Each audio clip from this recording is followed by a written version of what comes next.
Well, we all know how to add and subtract fractions. It's probably one of those skills that you'll never forget, like your 4 times table. I mean, you just did it for so many times. We're going to do a little bit different because our fractions are rational expressions, which is all a fraction is, are going to have variables in them.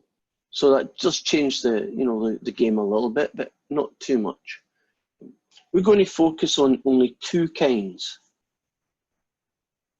of situations. The first one is when both fractions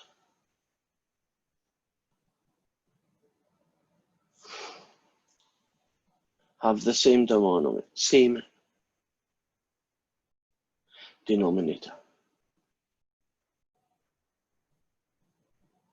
And the second situation is when one of the terms is not a fraction.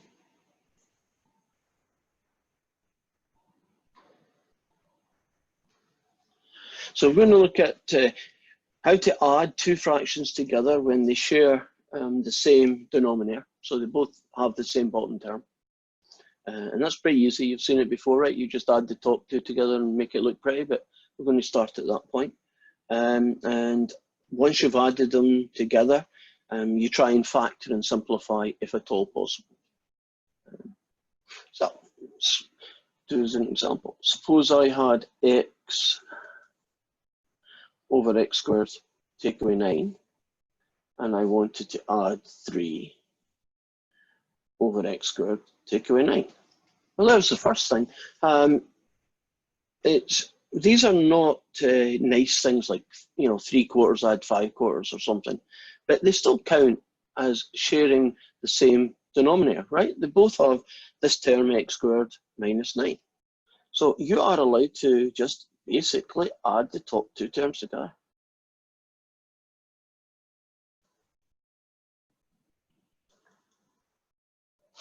So stage 1 in this type of question is simply just going to be add the tops together. Now you notice that, again, just refresher, do you notice that you don't change the bottom? And it might be that that's the finish, right? There's nothing else you can do, stick a fork in it, it's done. But not all the time. And this is one of these not all the time. I can't really do anything to make x plus 3 better, but I should, if it's at all possible, shouldn't I try and factor the bottom term to see if we can simplify? Do you recognize x squared minus 9?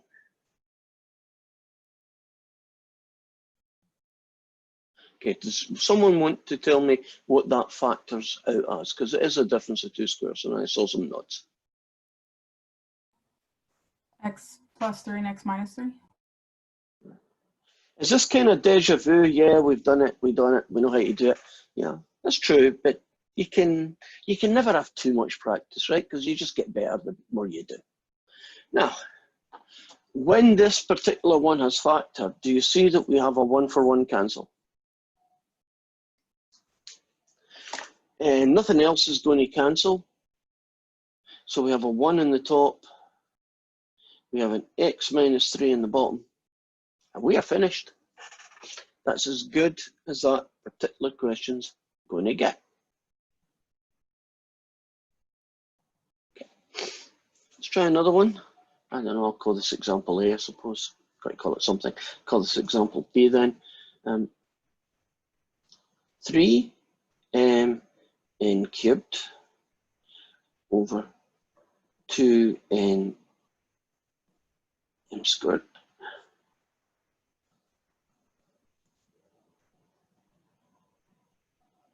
And we're going to add this to, well, I'll make that 12, that's more interesting. And I'm going to make this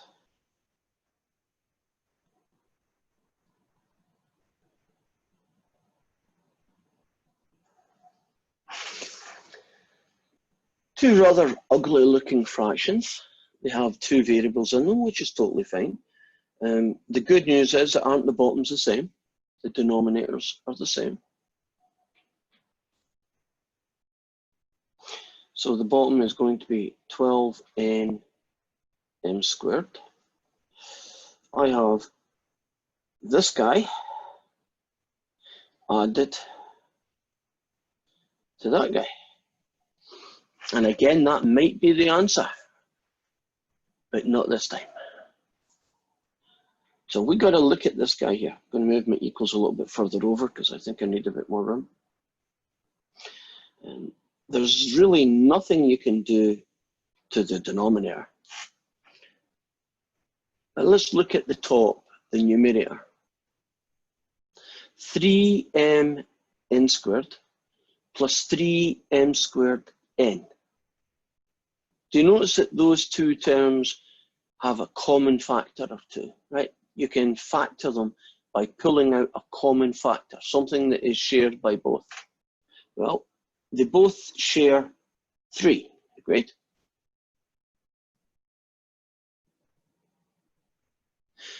What else is a common factor between these two terms that we can share?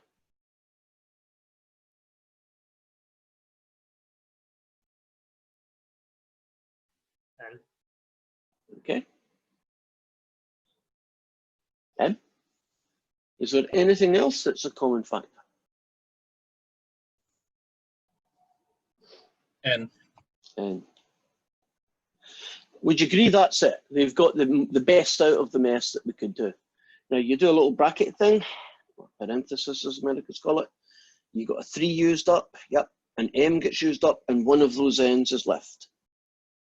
On this side, the 3's used up, only one of those M's is left, and the N's used up. So it looks like we got this as our factoring, right? Now we're going to do a 1-for-1 cancel. Won't that M cancel out one of these and leave an M behind? Won't this N cancel out that guy? Oh, almost forgot. I almost forgot. Doesn't 3 and 12 simplify down just the usual way that, you know, numbers always did? So if I divide both of these by 3, I'll get 4. So it looks like what we're left with is, that's used up, that's used up. Oh, an N plus M on the top, a 4, all gone, M on the bottom.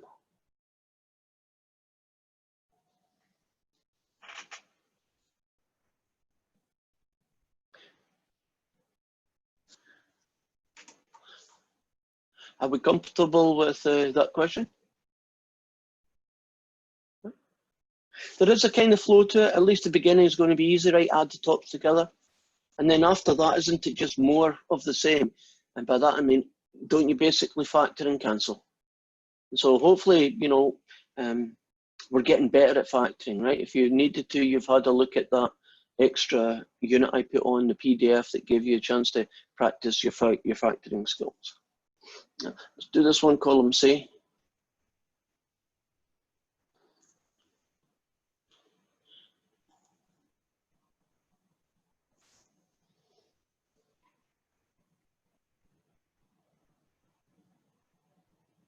Oops, I'll do that again.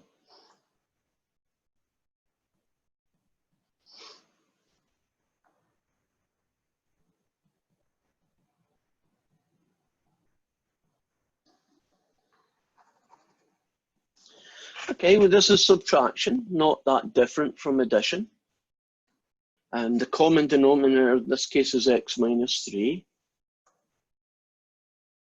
And we're going to take 6 and we're going to subtract 2x from it.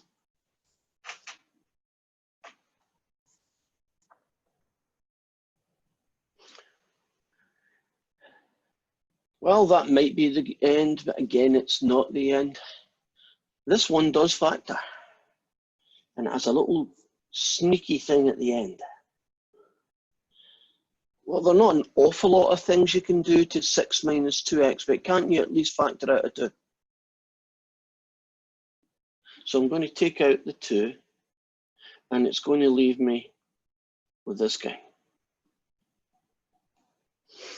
Now, the textbook and the questions in previous things have talked about this situation before.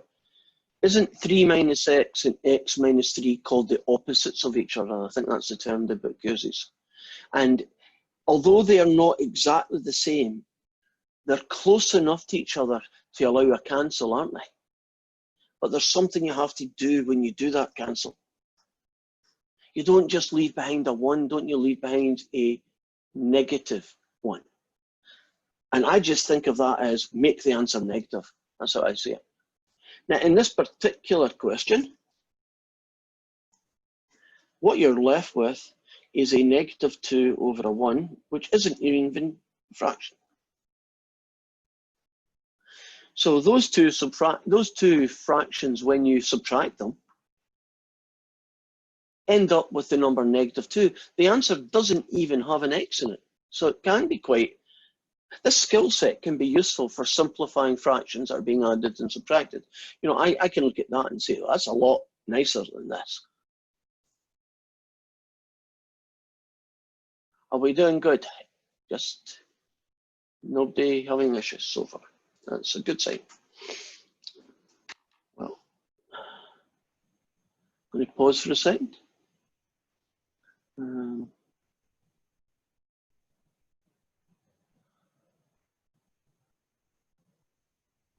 Okay, I think I should take a screen grab here before I forget.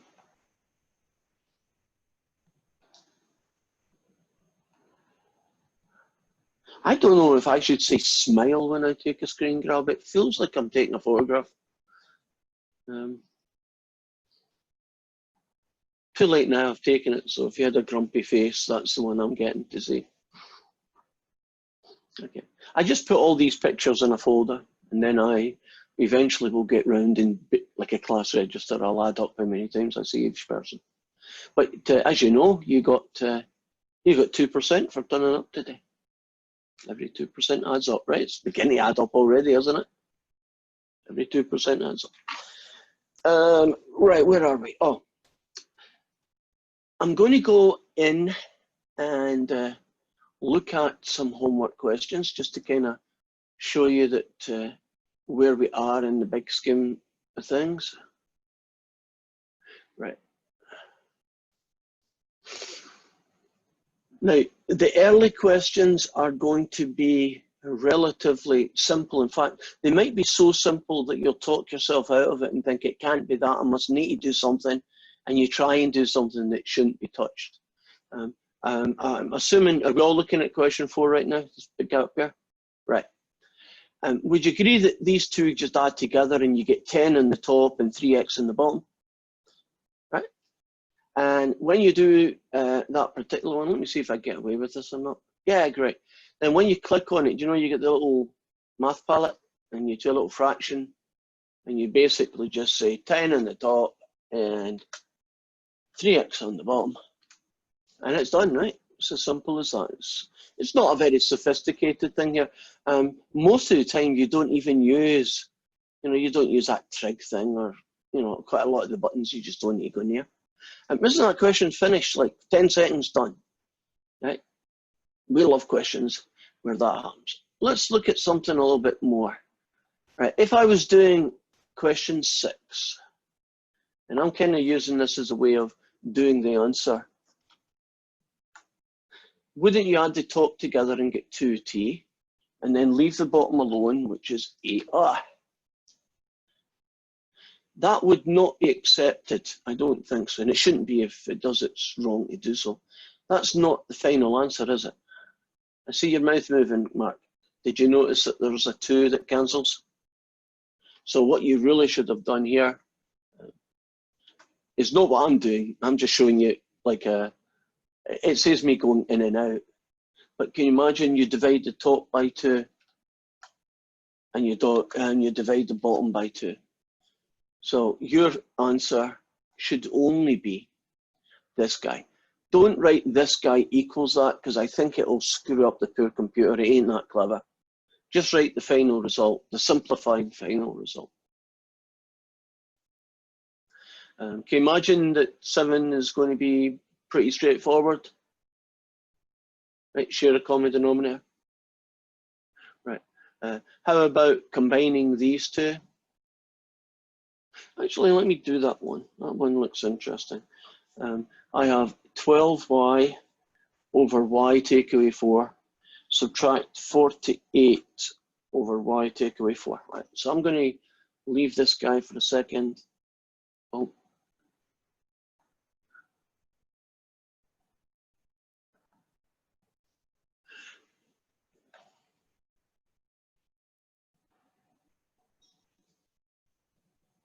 Okay. They share a common denominator. Cool. 12y take away 48. Pretty straightforward. Okay, how am I going to deal with this function? It's this fraction.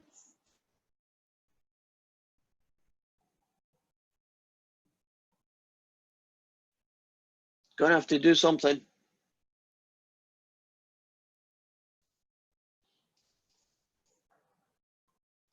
I think muting you all has been a bad idea, because now nobody wants to answer anything. Factor out 12. Okay, factor out 12.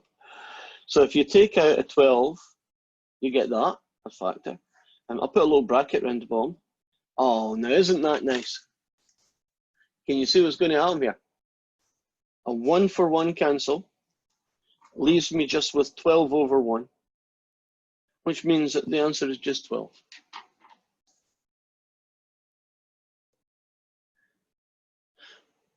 I don't think this particular section so far has got anything really too weird and wonderful.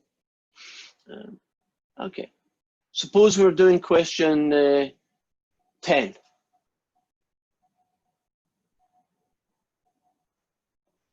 Now, that's not unlike question A that I did today. Can you see that the top line is going to be 9x take away 27 and the bottom's going to be just x squared minus 9? What about 9x take away 27? Can that factor? 9x take away 27, can that factor?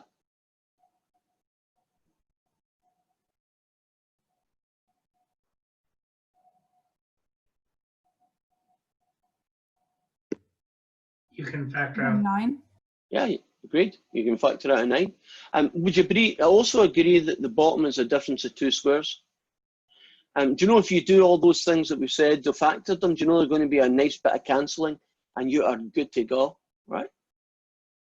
So quite a nice question. I like it. I like ones where you have more than one thing to do. So it's a little bit more realistic, a little bit more difficult than just, take out a common factor of 2 and cancel. They're a little bit primitive. Now, I haven't talked about how to do question 12 yet, but let's talk about a couple of the later ones and then we'll have a look at them. Do you know the process when there's 3 fractions is really just a continuation of what you did when there was 2? So in this case here, when you add 5x, add 3, and then take away 2x. And if you did that, won't you get what? 3x plus 3, and then you do a common factor thing, and I believe you would end up with that. So 2 fractions, 3 fractions, 27 fractions, as long as they share a common denominator, don't you just add the tops together, combine them, look for some factoring, because 9 times out of 10 there's going to be some. After you've factored them, cancel a 1-to-1 with somebody in the top, with somebody in the bottom, and you're pretty much done. Any questions about what we've done so far? Does it seem got a nice direction to it? It's not too weird. Looks good. Okay. Then I said that we were going to look at 2 things. So let's show you the second one.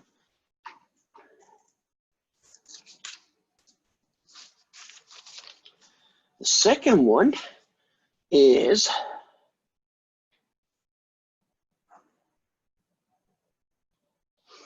how do you add 2 things together when one of them is not a fraction?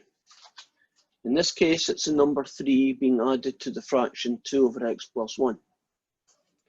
And this is where we have to kind of introduce an extra trick. I'm going to take the number 3 And I am going to multiply it by a special version of 1. And the version of 1 that I'm choosing is whatever this is. So see if the next time this is x squared minus 9, well, you multiply by x squared minus 9 on the top and x squared minus 9 on the bottom. It's x plus 1 here, and that's here. Let's tell you the theory behind why that works. Isn't x plus 1 over x plus 1 the number 1? It's worth the same as the number 1. So aren't I essentially going 3 times 1? So isn't the answer still going to be 3, even if it doesn't look like 3 anymore? It still counts as 3, right? So that's the trick to doing this. So what I'm now going to do is 3x plus 3 over x add 1 plus the other guy. I was meant to say 1. Can you see now that we're at the place we were before? Aren't we just got 2 fractions that share a common denominator? But now I can add them. The common denominator is x plus 1, and I have 3x, 3 add 2, and that gets me 3x add 5 over x add 1. And this question's finished, isn't it? In fact, I think this is the first fraction we've met tonight where I couldn't factor and do some cancelling. The chances are that you might well have to do some factoring and cancelling, right? But not this time. Sometimes you have to know when not to do something, just as much as you need to know when to do something, right? Because you don't want to try and do a technique that isn't necessary, because all you'll do is go down some weird rabbit hole that you'll never get out of, you know, and some weird answer at the end that's not correct. So we're happy about, there's not many examples of this, so I'm not going to spend a great deal of time, but this is what you would do if it was a number. Suppose I had x plus 1 over x squared minus 1.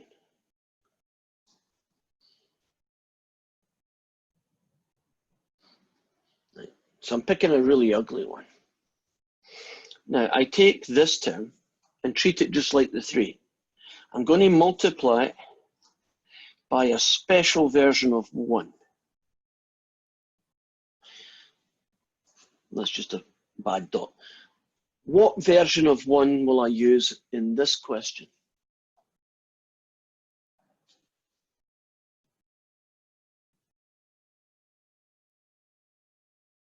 In this question, minus 1. Yeah. In a way, you don't really have a choice, do you? It has to be whatever is here, doesn't it? So when this was x plus 1, it had to be this version of 1 that I used, right?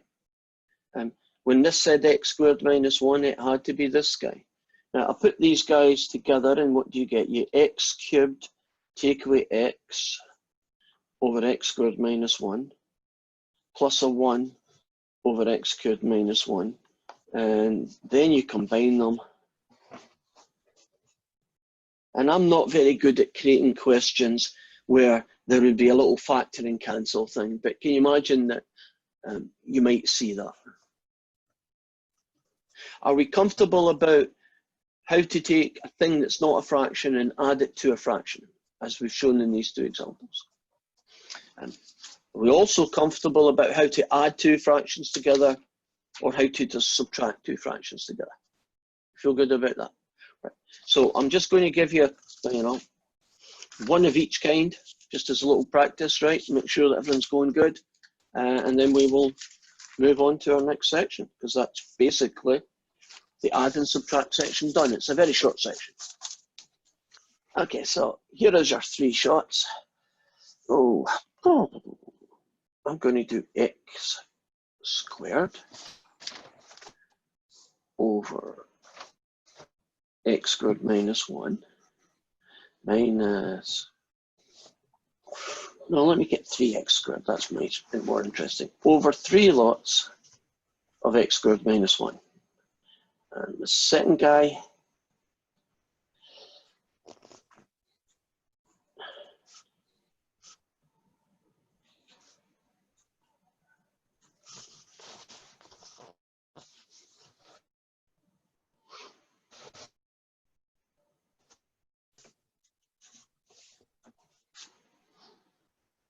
It's this weird looking one.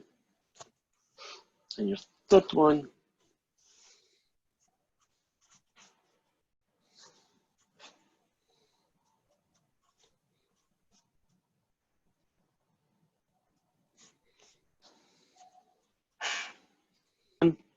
Since they share a common denominator, it looks like that. I guess the question is, can this be simplified? In other words, can you factor the top? Can you factor the top on this question here? Yes, you can factor out the 3. Now, if you factor out the 3, I've been kind of lazy in picking my question, but can you see that you get a really nice cancel? Won't all of the x squared minus 1 kill off the other x squared minus 1? And what you're left with is a 3 over 1, which is 3. So it isn't even a fraction when it's finished. Now, this ugly mess is the one that's going to cause probably the greatest amount of trouble, because there's a lot of things going on, but it's all common factors, every single one of them. There's a 2 that they share. There's an a and an a squared, so that means a is a common factor. There's a b and b squared, so that makes b a common factor. And there's a c cubed in both cases. So the common factor is a, b, c cubed. And I'll do a little brackety thing. I'm going to write down what's on the bottom, because now we have to figure out what goes inside these parentheses. Well, used up, used up, used up. Oh, used up. Do you write 1 or 0 or leave that blank? What do you do if everything is being used up in the common factor? Do you leave a 1 in the parentheses, a blank, or a 0? That's your choices. One of them works. What do you do?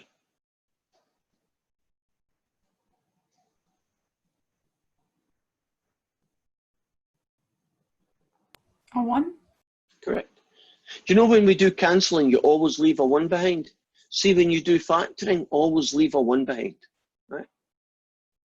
Now, 2 into that gets me 4. There's an a left over, and there is a b left over, but all the c's get used up. So in this case, it's 1 plus 4ab is what's left over. Now, if we start doing some cancelling, 2 for 2, they cancel out, right? And a cancels out some of that and leaves an a. A b cancels one of them and leaves a b. And the c squared cancels and leaves a c. So on the top, we've got 1, 1, 1, c, so that really is just a c, followed by the 1 plus 4ab. And on the bottom, we've got a 1, an a, and b, which is just ab. So that one was a bit uglier, right? Now what about this fella here? Well, don't you have to multiply by a special version of 1 so that we can combine these two fractions? So this is really only about the 3rd time you've seen this, so hopefully it makes sense. What version or special version of 1 do I use so that these two can then be joined?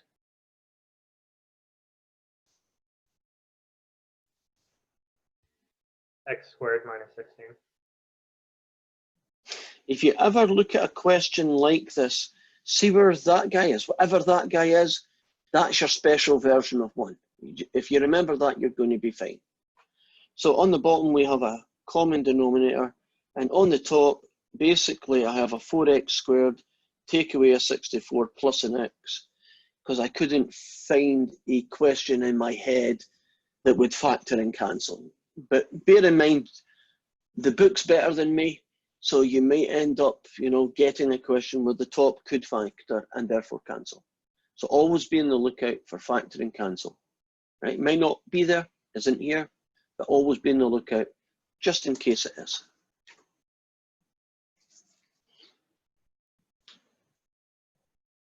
Are we good? So that is 6-4, 6-3, I should say, finished.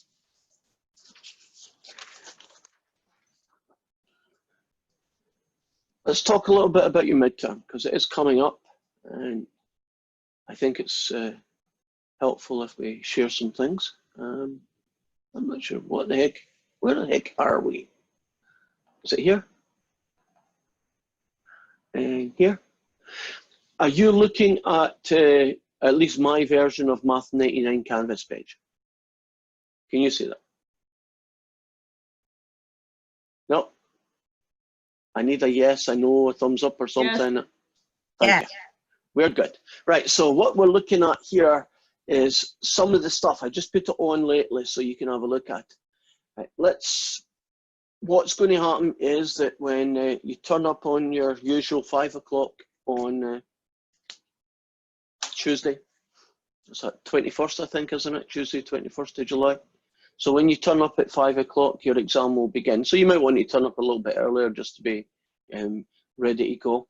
On WebAssign, there is going to be an assignment called, not surprisingly, midterm or Math 99 midterm exam, right? And that exam is only going to appear at 5 p.m.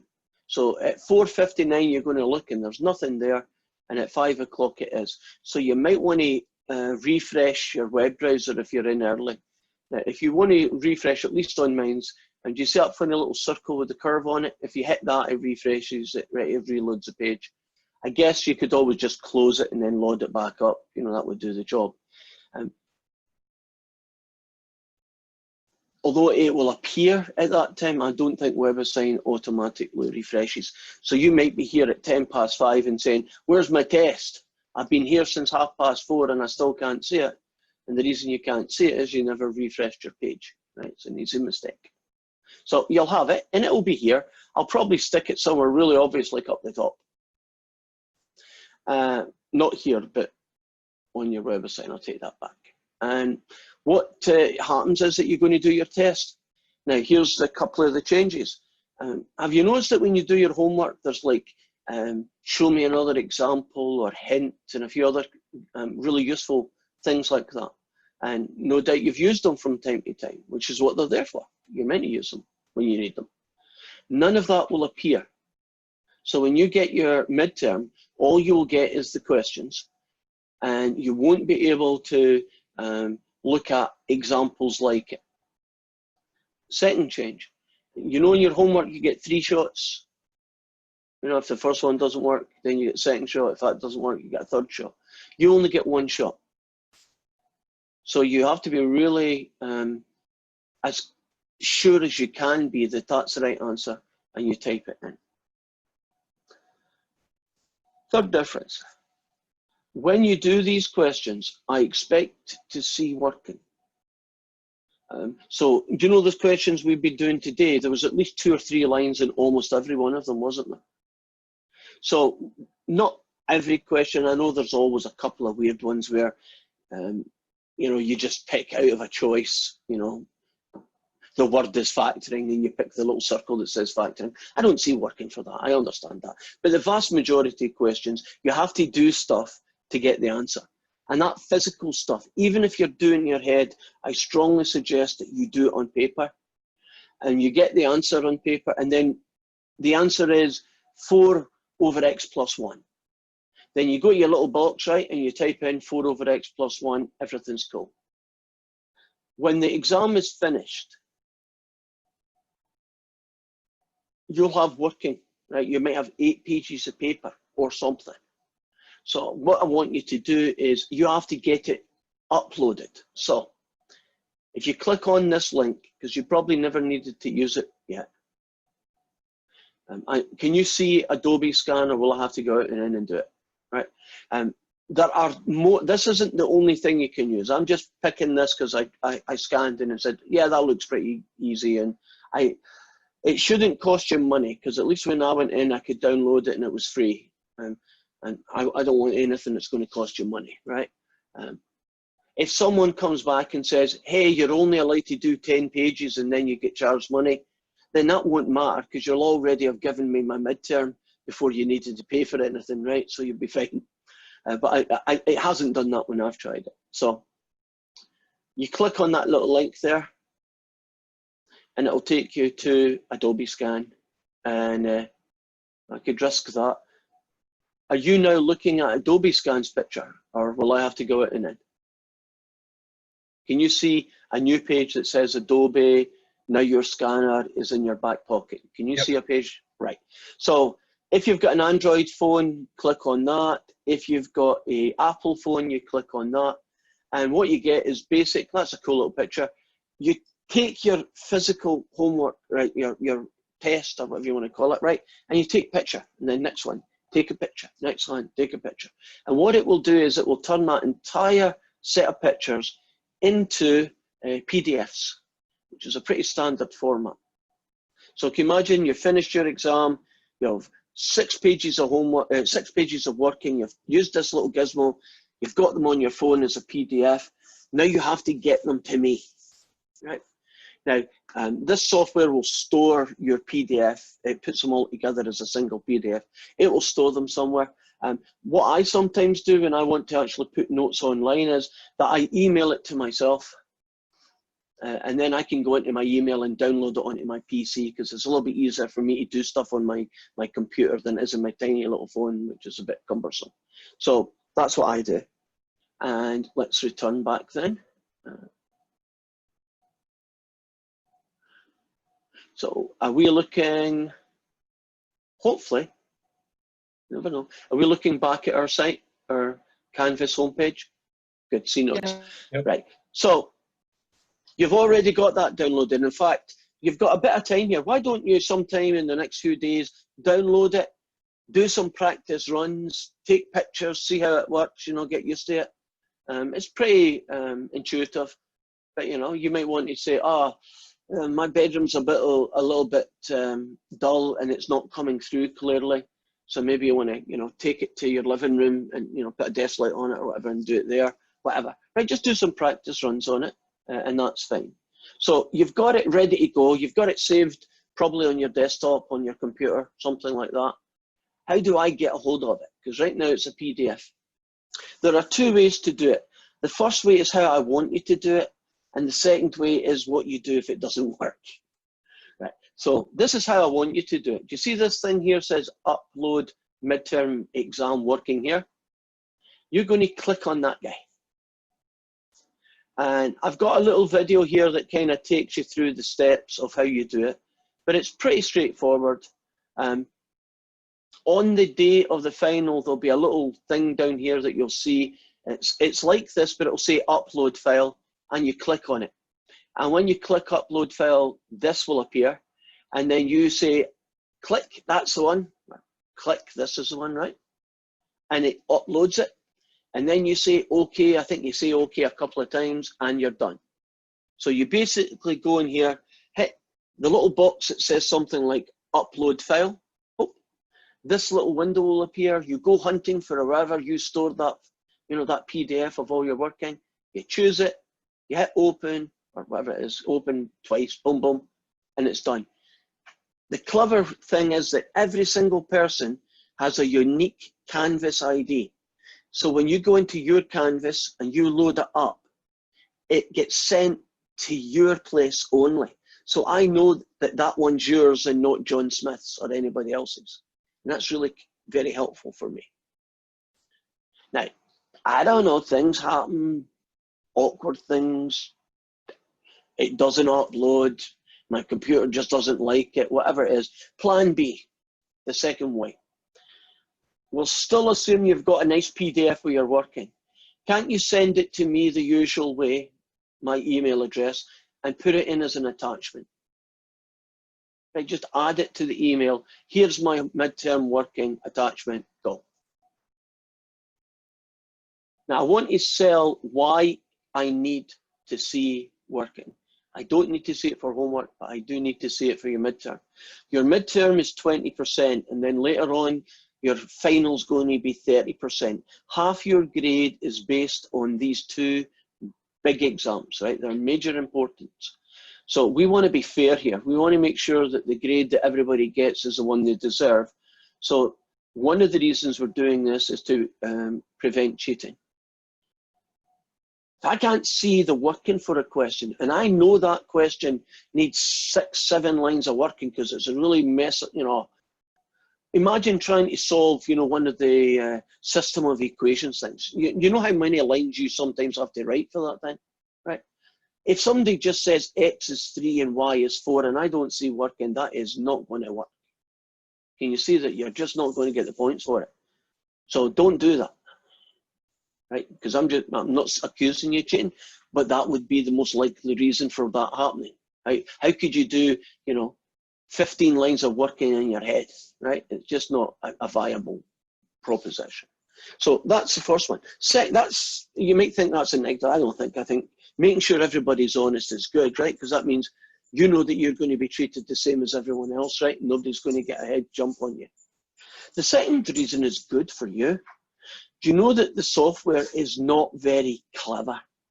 Can you imagine doing a really big question and the final answer was x plus 1, right? So it's a big fraction, you're meant to cancel it, and you get x plus 1. And you just made a little tiny mistake and you called it x minus 1. It's going to give you 0 out of 20 points for that question because it's a dumb computer and it doesn't know human beings. But I'm going to look at your working, and I'm going to look at your working, and I'm going to say, oh, she did a plus where a minus should go. I can see the mistake. It's, you know, it's a careless mistake. 18 out of 20. Do you see? I give you a lot more points. You'll get partial credit for everything that's right. Even if you get a question that you don't know how to do, you like get halfway through and get stuck. Well, in the computer, won't that be a blank answer because you don't know what to write down? Which means you'll get 0 again. But won't I be able to see it? And if it's half done, I'll give you 10 out of 20. So you're going to be able to get much better grade because I, being a human, can look at your working, and I need to see working to be able to look at your working, right? To give you partial credit in all those situations where things didn't work out.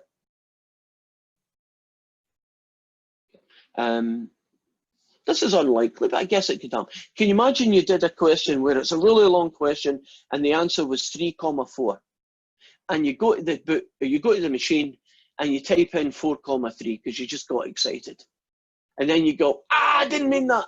You're stuck, right?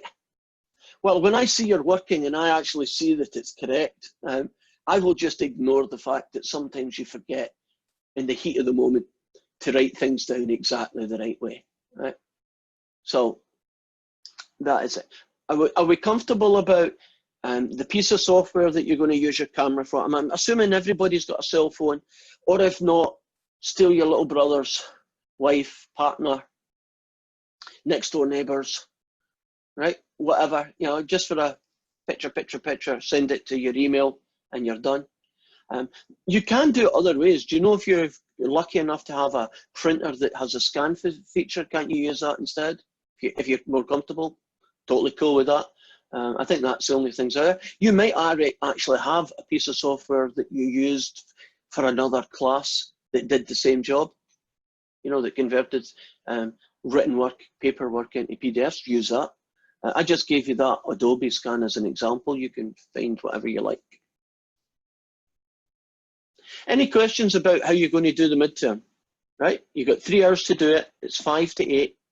When 8 o'clock finishes, you've got 8 until 9 to do all that, taking pictures, turn it into PDF. I think an hour is tons of time, right? You should be able to do it in an hour. Take a picture of it and then upload it where we are right now, and you're good to go.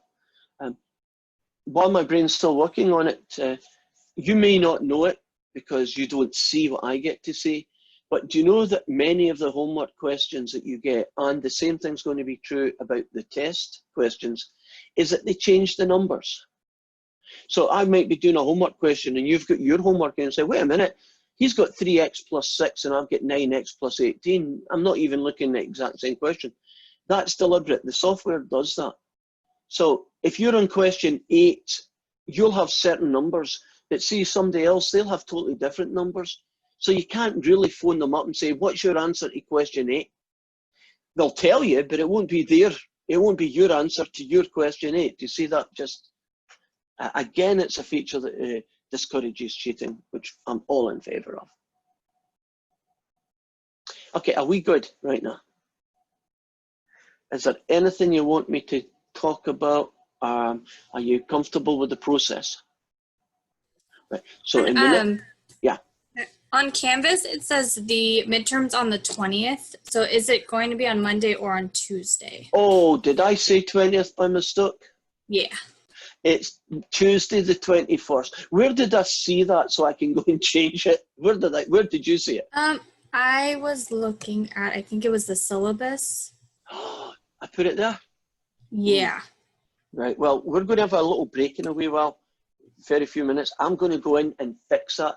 If it ends up anywhere else, can you tell me and I'll fix them all just in case someone like you Yes. gets really worried really quickly. Not that you got worried, right? I just wanted to make sure I was at the right date. No, I am so glad you told me. I will get that fixed. It is Tuesday. It is 5 to 8, regardless of what I may have said anywhere else. It's Okay, also on Canvas. If you click under assignments, it says upload midterm exam due July 20th. So I need to fix that one as well then, don't I? Mm-hmm. Thank you. Well, that's two different places. I know why I've done that. All the other classes, that is exactly when they do their midterms. You lot being a Tuesday, Thursday are slightly out of sync. So I'm pretty sure that's what I did. I was just in the zone of the same numbers. Right, I'm going to give you a 5-minute break. And that'll give me a chance to change those things. It'll give you a chance to have a coffee, whatever. And when we come back, we're going to do the major one for today. I think add and subtract, most of you will agree, was not a big brain teaser, right? It was pretty straightforward, not too much going on. Not true about the next section. Your brain's going to hurt on the next one, right? But that's for then. Right, bye-bye right now, guys. And I'm going to be doing some things. I'll see you back here at 6. Can I ask you a quick question? Sure, go for it. I have had I've learned this about 5 different times in my life, but I always have the hardest time understanding the problems that are like a boat goes down a river at blank miles per hour and it 3 hours and it does the return trip in 5. Yeah. That's chapter 6, 7. And we will be doing them. I feel your pain. You're not the only person who has issues with those word puzzles. I'm not sure what I can do about it right now, unless I understand your issue because it's a common issue, right? But when I see you on Thursday, we are going to be doing exactly that. We're going to be doing application questions about boats going up river and boats coming down river and all that fun stuff, right?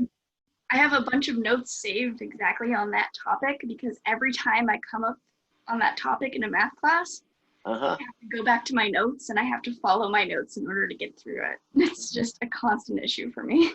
Right, so there's no pressure on me to make it easy then, right? No, nobody's been able to make it easy. Okay, well, I'll see what I can do. Right, I'm going to kind of cut off this to get the syllabus sorted out. What in the heck did I put it?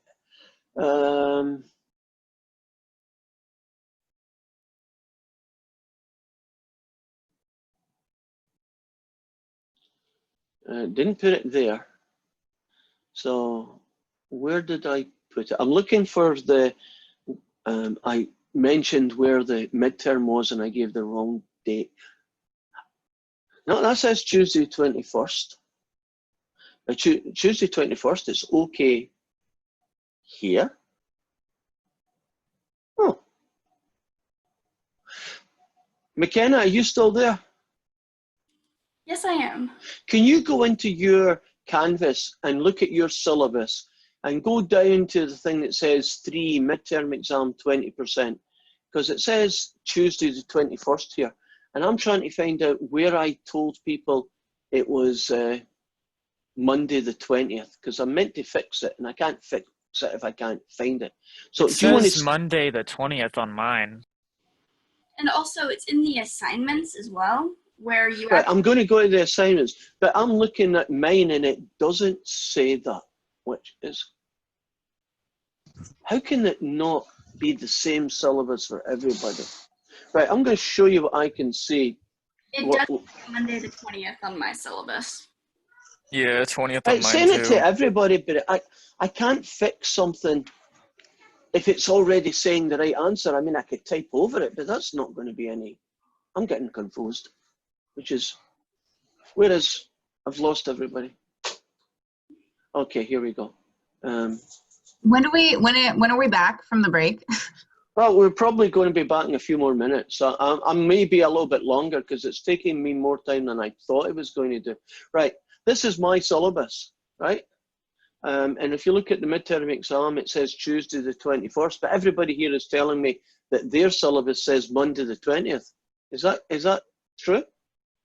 Do you have the part where it says weekdays and content like up above? Yeah. Oh, that might be That's what where I it need to says fix. it. Ah, okay, so I had it right somewhere. So, right, Yeah, the bright yellow. Yeah, there you go. this fella here. Mhm. Darn it. Okay, we gotcha. Right, you're going to see me edit some stuff or not. I don't know what you get to say, but the place where I was looking was correct, but the place I was looking is not the place I should have been looking. Is it anywhere else on the syllabus, or is that the only place where I said it was Monday the 20th? I think that's the only spot. Okay, so I'm going to save this one, so we're good. And then I need to go to another place, update syllabus, and it's under my assignments thing, right? That's where I was told. So click on that, WebAssign sign schedule. I'll do my edit. I'll scroll down here. Whoops, overshot it. You see how on the page that you're on, it Yeah. says images on the side, and then right above it, it says people. Like off to the side, underneath. Above Oh, it this. says assignments. Oh, God. It's here. Yes. Oh. That is bad. But I can fix it. And I believe those are the only two places where it says that. Right. But if you come across another one sometime, shoot me an email and we'll be good. So I need to change dates, which is not difficult. There we go. Say I'm done on it. It's now going to be saved.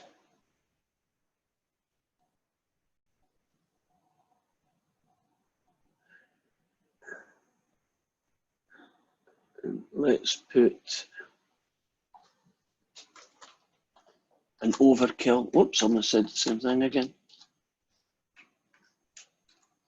Tuesday, 21st July. I am lucky I've got such an observant class, I tell you. It keeps me honest. Keeps you on your toes. True.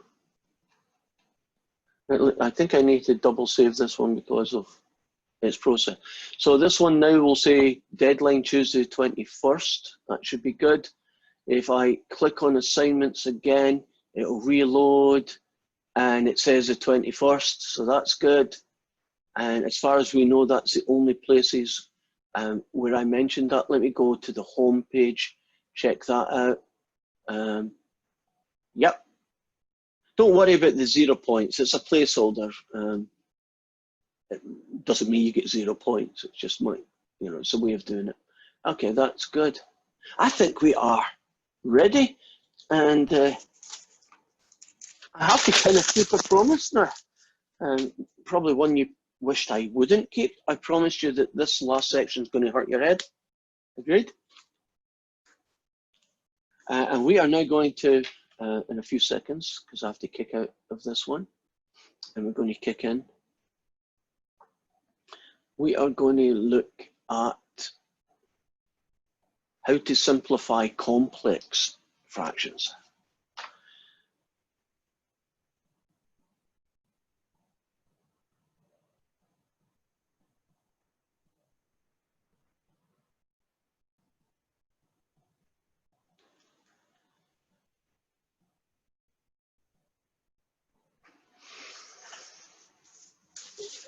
Now, let's get this show on the road. This is not an example of a complex fraction. This is me just doing a kind of warm-up. If you were being asked to simplify this fraction, the process is pretty standard. Don't you factor everything that you can factor? In this case, I would do that. And then you do a little cancel, 1 for 1. And in this case, since everything's gone, there's a 1 on the top, on the bottom, you got an x. Now, I wouldn't call that a particularly complex fraction, which it isn't, right? We're going to be looking at fractions that are really ugly, and they're going to have various things that are going to make them really ugly. In particular, you're going to look at questions like this.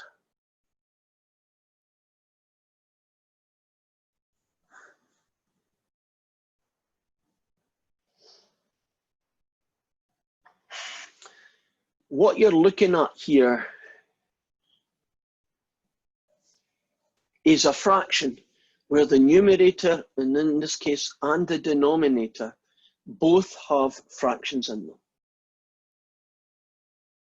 And our job is to simplify that fraction. In the mathematics world, fractions cannot have fractions inside them, right? That just is a no-no. That's not considered simplified.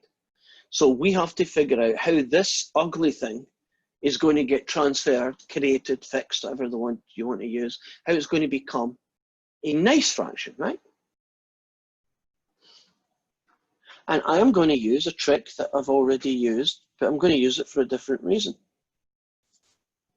I am going to multiply this fraction by a special version of 1. Now, I could do 5 over 5 or 7 over 7, but that wouldn't help. There's in fact only one version of the special version of 1 that's going to get me out of this hole. You may never have seen this question in your life before, so you're kind of shooting in the dark a little bit. I don't mind if you just give a shot in the dark and see if you're near or even right. What do you think the special version of 1 might be in this question to kind of take care of these ugly guys?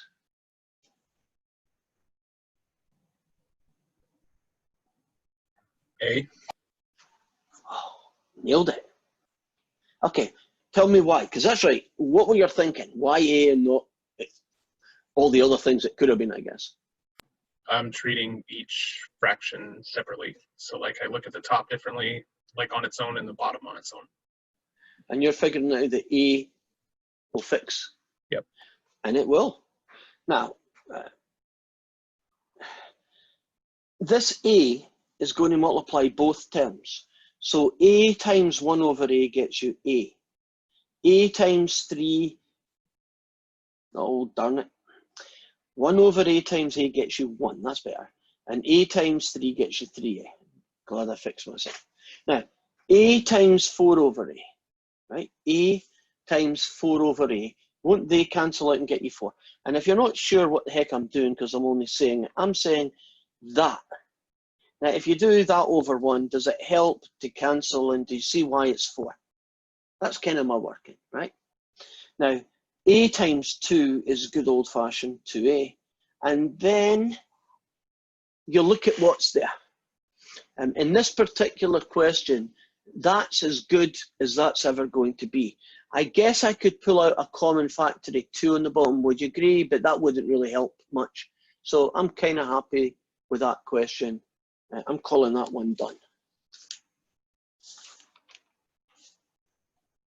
So here is an example where you have fractions, where within those fractions there are other fractions. And this single fraction is him. Now, suppose I do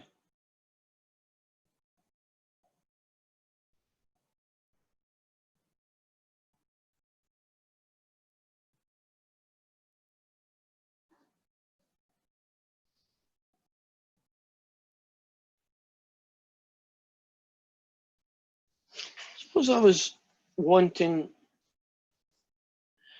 to simplify that guy.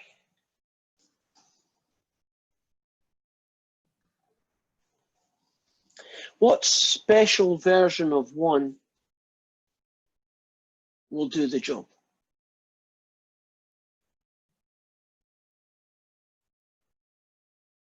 X.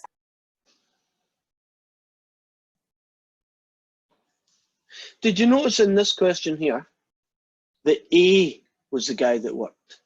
Have you noticed in this question here it was X over X that worked? Can you kind of tell how you're going to know what special version of 1 to use? Isn't it basically whatever the ugly fraction is that you're trying to remove? Now, if I multiply this guy by X, I will get 4. And I multiply this guy, I will get that fella. If I multiply this by X, I will get 2. If I multiply this by X, I will get that.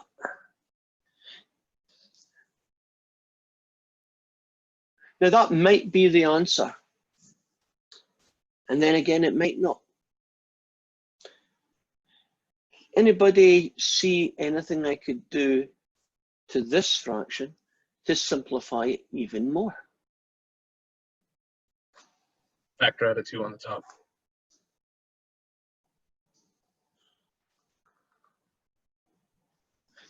Now, in this question, there's some cancelling. And in fact, all you get is 2. So that ugly fraction, the one that this question began life as, right? That ugly fraction there, right? Just look at how messy that darn thing is. Do you know it's the same thing as just 2?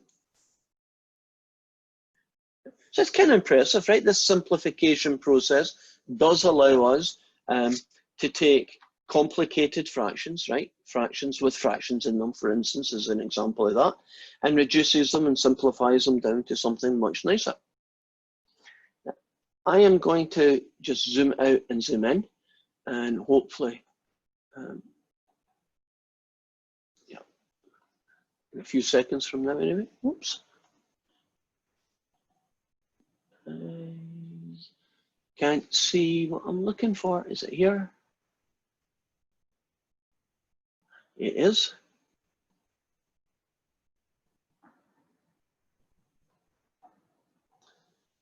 Almost ready. Right.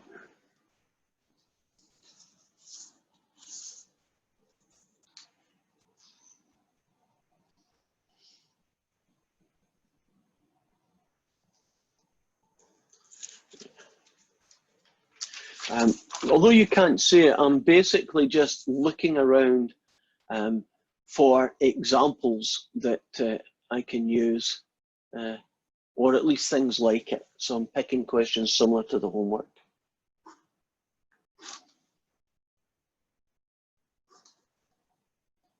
Okay, so if you could bear with me just for a few moments.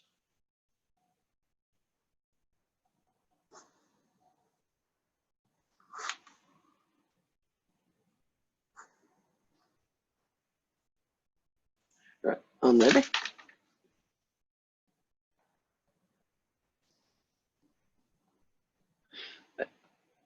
So let's look at a different puzzle.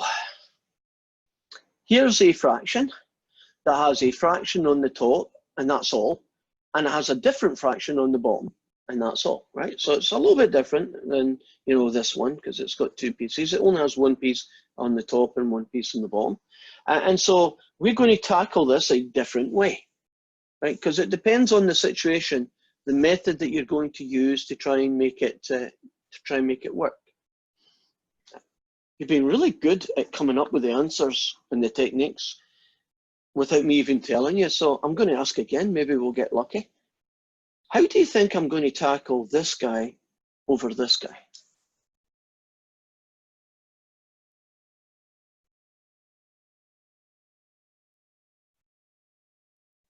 I don't mind if you're wrong. I mean, just have a shot in the dark, see if someone comes in. Y4. Oh, I get it. You're trying to multiply the top and bottom by y to the 4. Is that what I'm saying? Yeah. Do you know that is very interesting? It is not what you end up doing, but it would work. So if you just did that, it would eventually work. But we're not going to do it that way. We are going to do it quite differently.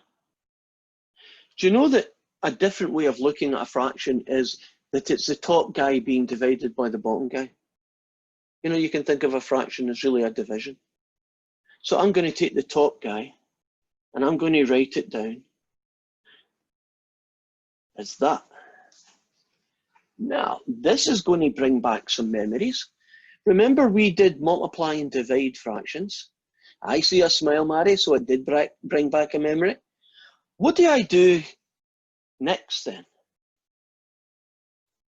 Flip it. Yeah. Reciprocal's the jargon word, but flip the thing means sense. Now, in this case here, if you put the tops together, you get this.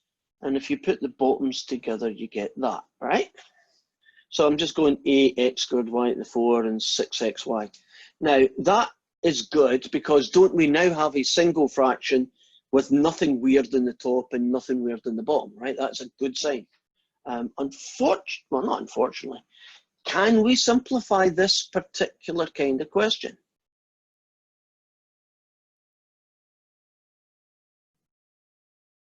Can this be simplified? Yes. Yeah, so let's get started. What's going to happen with the 8 and the 6? Won't you divide both of them by 2?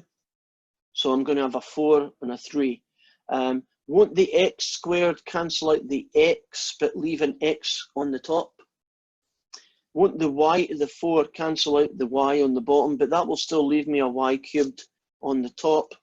So what I'm left with here is 4xy cubed on the top and just 3 on the bottom.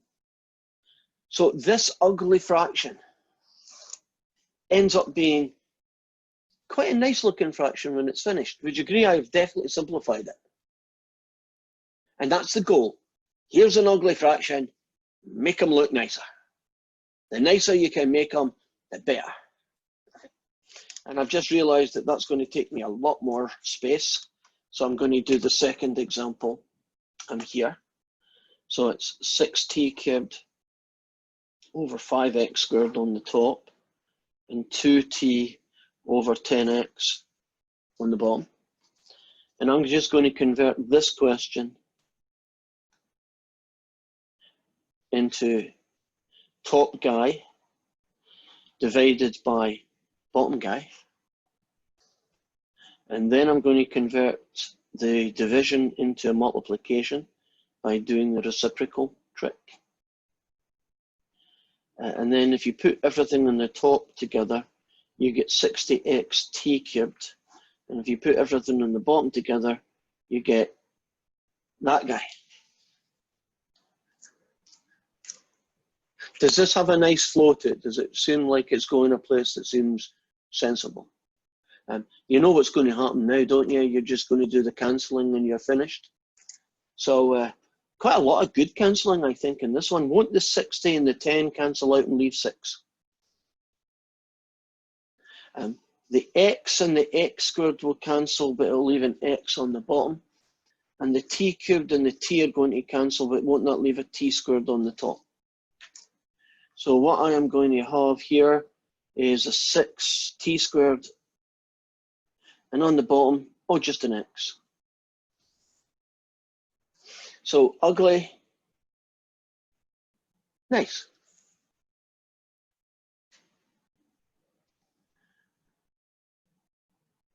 Cool. Now let's see if we can do something, some more uglies.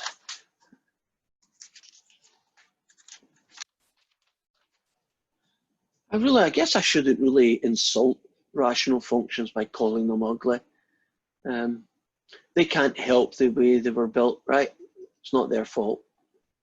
But hey, they are ugly, so what can you do? So How about this fella here?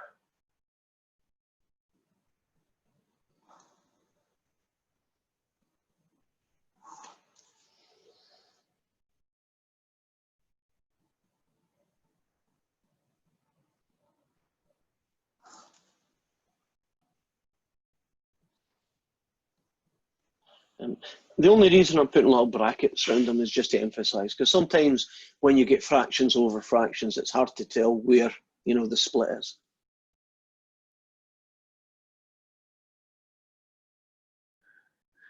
This is pretty much the same question as the other two were, right? The last two that we just did. Isn't this a top fraction divided by a bottom fraction situation? Top fraction divided by a bottom fraction. So it's going to be x plus 1 over x squared minus 4 being divided by x squared plus 2x plus 1 over x minus 2. Can you imagine this was a midterm exam question? Do you see that writing down all these steps will be helpful for partial credit in case somewhere along the line you go wrong, right? So it's my advice to you, and it's up to you how much working you want. Will you try maybe and be a little bit generous on the working? So you might never really, you know, I can imagine you doing a homework question, right?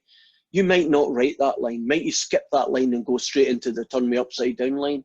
Because, you know, why bother writing it? And I understand that, and that's fine for homework because you don't want to write too much when you're doing your homework. But in an exam situation where you could go wrong at any moment, I can't make assumptions. If I don't see something, I can't assume, oh, I think I know what she's done or he's done. And if I don't see what you've done, then I can't really give you the credit for it. Now, in this particular question here, I'm going to pause. And basically, all I'm doing is factoring everything in sight.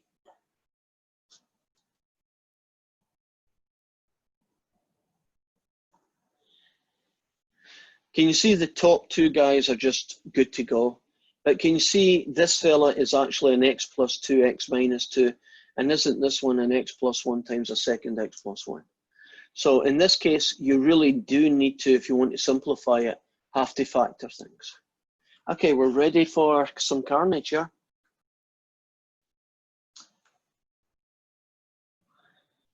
Anybody in the top cancel with anybody in the bottom? X minus 2. Anybody else left? X plus 1. So the top is 1 and the bottom is made up of 2 terms. Finished. Kind of cool. So we've got 2 distinct processes going on here. And I'm kind of mixing and matching them, and I want to do that so we don't get too caught up on, you know, you only do it one way and then suddenly we start changing it. I want you to kind of look at the questions. So one of the types of questions that we're dealing with looks like this. And when you see fractions that look like that, don't you multiply by a special version of 1. And then we've got another group of questions that look more like this.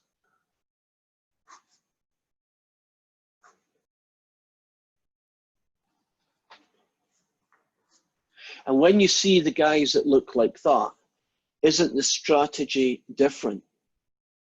Don't you realize that it's essentially a division turned into a multiplication, and then off you go.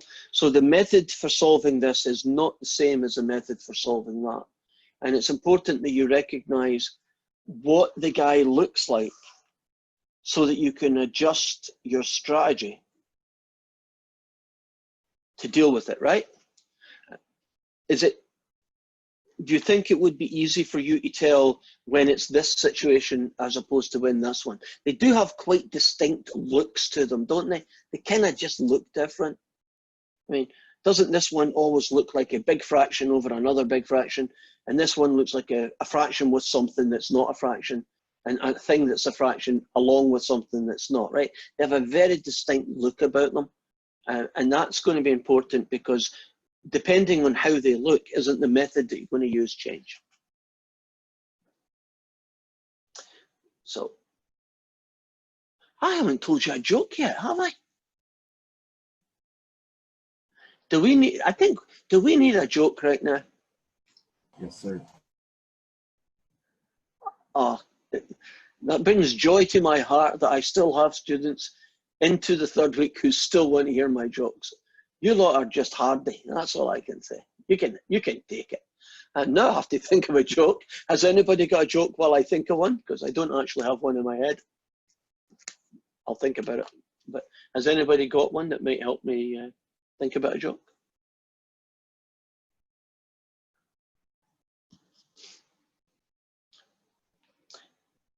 Have I done this joke just came to me. Have I done the Canadians, pick on the Canadians yet? No. Right, I did this earlier today, and one of my students is Canadian, and I guess didn't appreciate the humour, but that's fine. I still tell the joke. I figure out if I insult every country in the world, then if you're an equal insulter, doesn't that kind of balance things? Cancels out. It does, in my, I mean, I've insulted Scotland already. Would you agree? There's some really bad Scottish husband jokes out there that are not very, are not a very nice reflection on a Scottish person. So here's my Canadian joke. Did you hear about the Canadian who get killed falling out a tree? I just wasted that joke. That's the punchline. Here's the joke, now that you've heard the punchline. Did you hear about the Canadian who get killed raking up the leaves? He fell out the tree.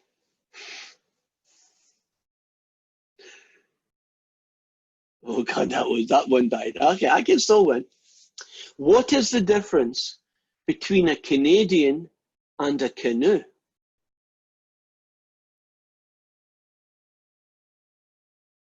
You don't know, do you? Canoes can tip.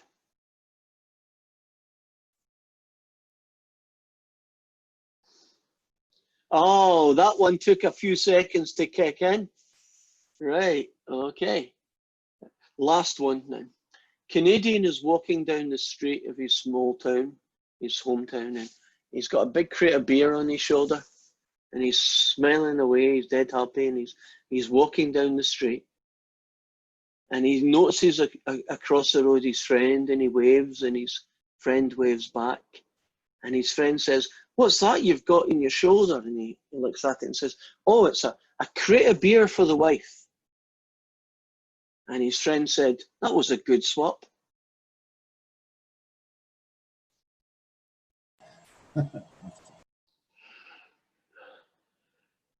Okay, have you suffered enough, right? You know, when I tell jokes, it's probably a sign for you to go and have a coffee. So what I'm going to do now is I'm going to go back in and we're going to have a look at some of the homework questions, because they may give me some insight into situations that I've not covered yet. Okay, so are you all looking at the homework page? At least you should be. Okay, can you see this guy is ugly fraction divided by ugly fraction? So wouldn't this be 6t to the 4 over 5x squared divided by 2t over 10t, and then off you go? Great. Won't question 5 be very similar to question 4, right? So turn them into division and then, you know, do your thing.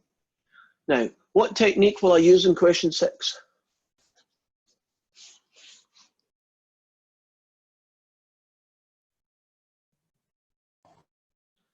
Imaginary one. Okay, and what special version of 1 will I multiply by to make this one doable? Yes. Right, so multiply the top and bottom by yes. I'm going to take a quick note of that one, and when we come back, I'm actually going to do it. You know, when I went and said, when you do your homework, there's a lot of questions where the numbers change. I don't know what you see. This is what I see. Do you notice that some of those numbers are red? Like the 12 is red and the 4 is red, for instance. You see that? Right, see, if you do that question, you might get 8s minus 4 over s and 6 plus 2 over s. You see, you would get a slightly different, it's basically the same question, but wouldn't the numbers be different? So can you see that you all get a slightly unique version, or most of you, occasionally there's overlaps, get a different version. So can you imagine what would be happening in the test is that that might be John's version of that question, but Peter gets a slightly different version, so the answers won't be the same, but the process will be the same. So that stops you checking answers, really, right? Because your answer will not be his anyway, right? So no point in checking it. Now, I'm kicking out of that because it actually gave me some insight into some more examples of complicated fractions, complex fractions. So that was the one that we just had written down a moment ago. And it's got that something take away a fraction on the top, something add a fraction on the bottom, look. And we decided that when you have that situation, you do that, right? Now, s times this guy gets you 4s squared, and s times this guy gets you negative 4s. Okay, that's cool. 12 times s gets you 12s, and 12 times this guy gets you 4.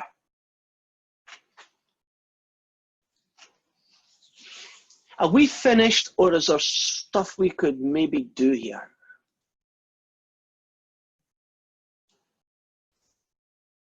Is there anything to this fraction that we might be able to do to simplify it a little bit more?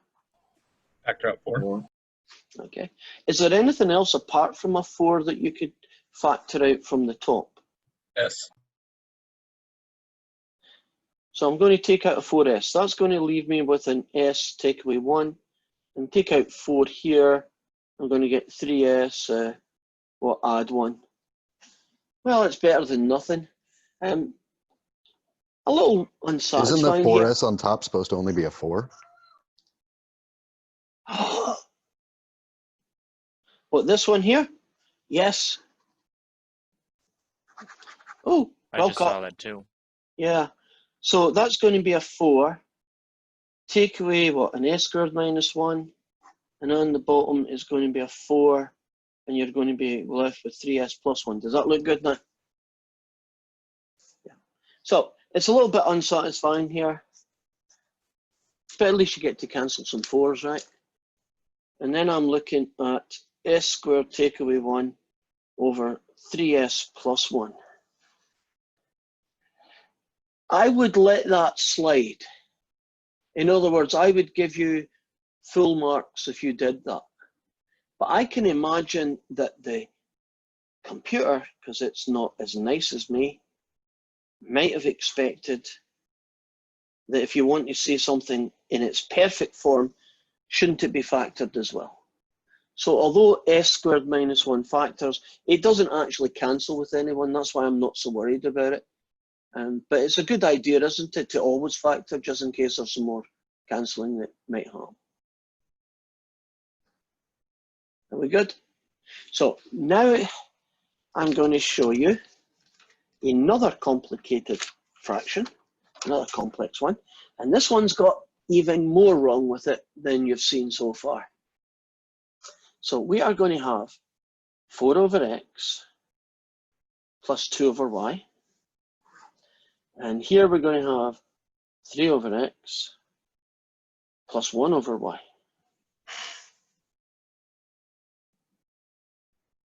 Now, it's very similar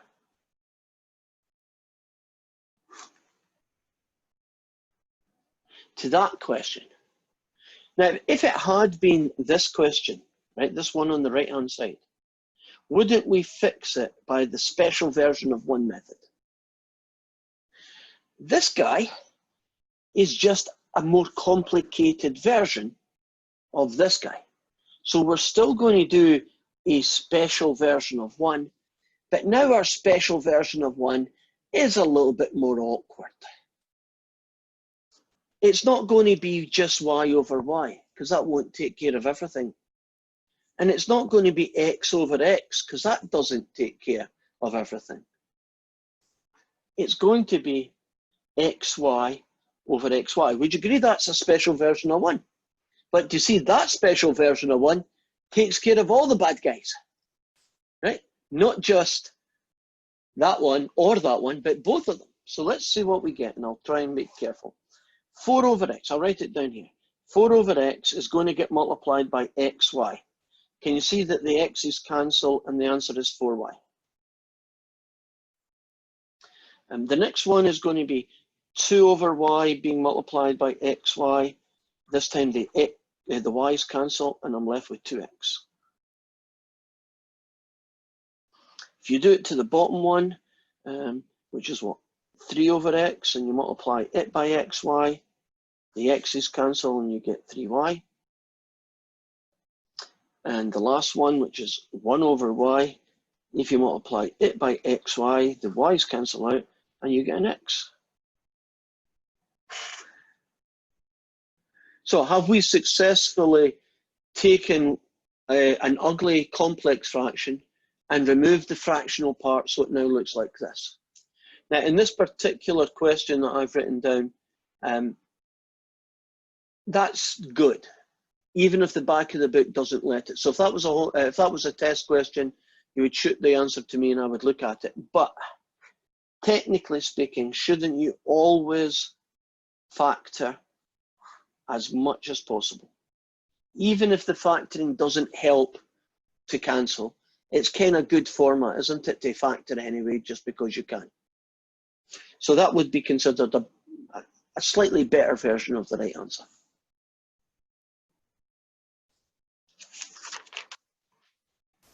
Is it okay to write the answer where instead of 2 times 2y plus x, do x plus 2y?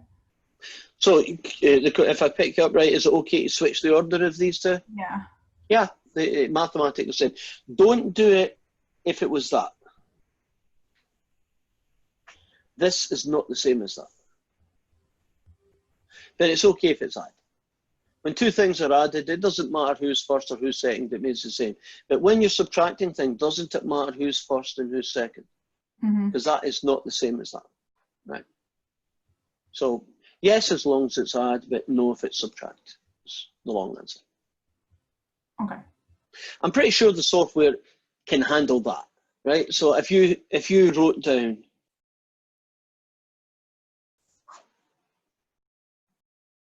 that, for instance, I'm sure the software would recognize that as the correct answer in the homework and you'd be fine.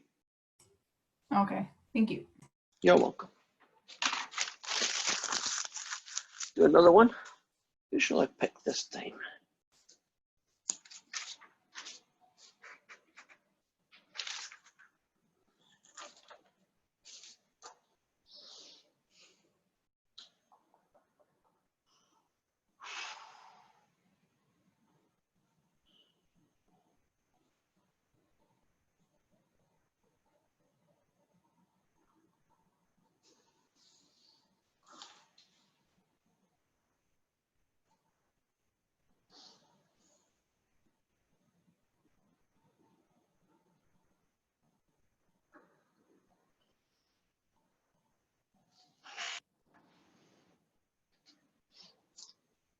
Okay. Would you agree this question has the shape that uses the special version of one method? You recognize it's just got a look that is totally different from divide becomes multiply. And I didn't probably change the question enough. So it's an xy over xy situation again, right? So I'm going to go through the multiplication much quicker, which means I'll probably screw up, so watch me when I do it. That times that gets me 2y. That guy times that guy gets me negative 4x squared. This guy times this guy gets me 4y. And this guy times this guy gets me negative 8x squared. Does that look good? Because that's what I'm going to use if you agree with me.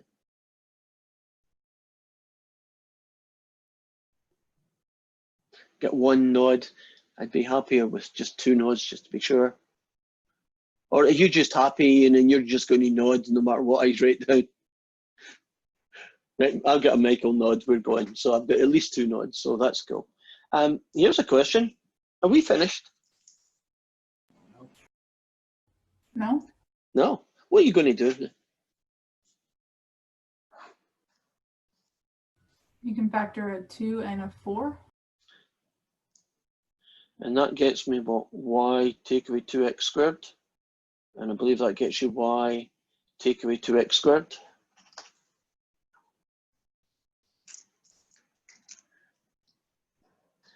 Pretty cool, this one, isn't it?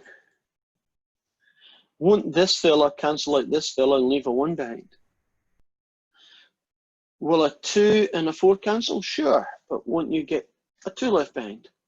So 1 on the top, 2 on the bottom. That hugely ugly fraction, right? That complex fraction is a half.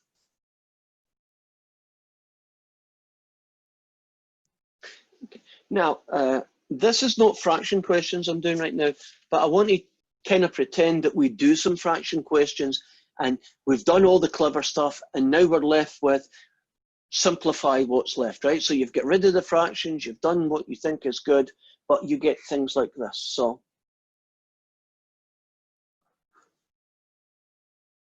let's suppose I simplify a fraction and that's where I am, right? That's the point where I've cancelled everything, collected everything, done what I've got, and I'm looking at that and I'm thinking about, is there more I can do? Okay, so what will the x squared minus 9 become then?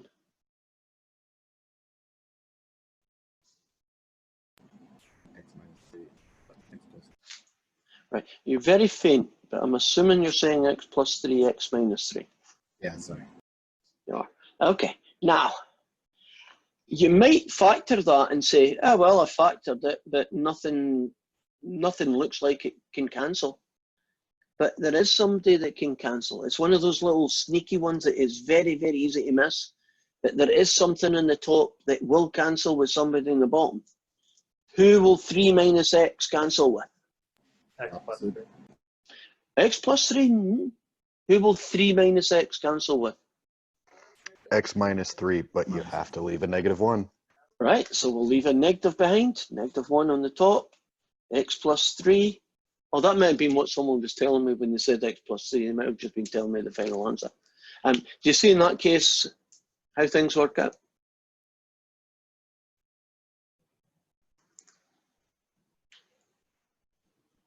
Are we good? Right, now, I'm going to give you a couple of, well, maybe more than a couple.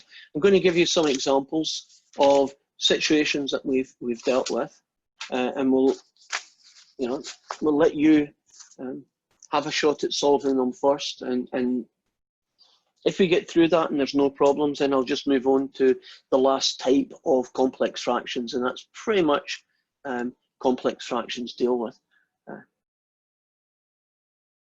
Has it been harder, or do you feel you're on top of it, even though it is much more difficult? It's harder than the start of today. Would you agree the start of today was baby stuff compared to what you're doing now, right?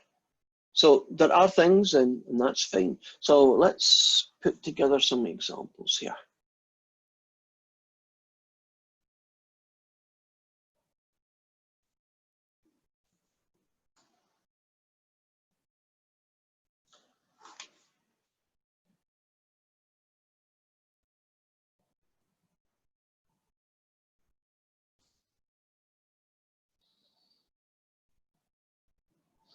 So your first one is simplify that. While you're working on that one, I'll set up another guy.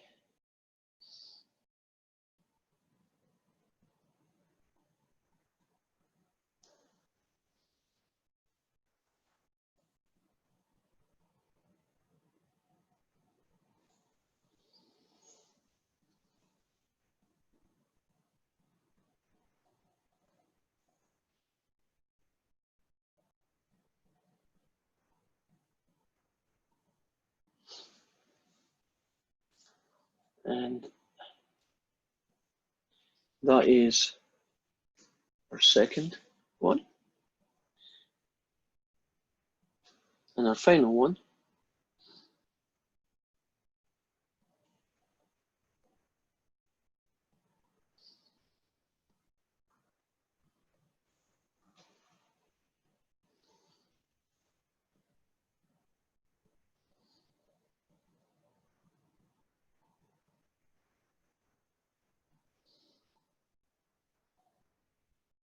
and that's your last one.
Hi, Jennifer. Are things okay with you? Can you see it okay?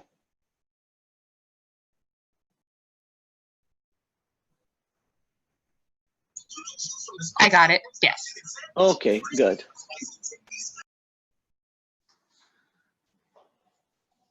Okay, I'll wait a few more minutes and then we'll just we'll do the kind of solutions, and we'll then go and I'll have a look at the homework questions to see if there's anything I've still not covered. And that should be us for this one. Okay, I'm going for question 1. Help me out here. Special version of 1? What special version of 1 is going to fix this guy here?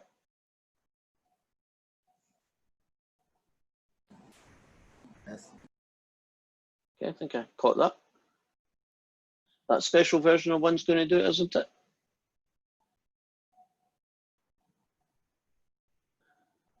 Oh, I just saw something. I think I'm going to have to change. Yeah, I didn't realize I did that. Don't I need to do 2S? That little nasty little sneaky out one that I didn't even realize when I put the question down. But that could happen, so I'm glad I did it, even if it was an accident. I need to get rid of 2S. I'm going to get rid of that anyway, right? The S will do the job, but won't the 2S do a better job? Because it'll get rid of everybody. So let's see what we get here. 2S times that fella is going to be 4s squared.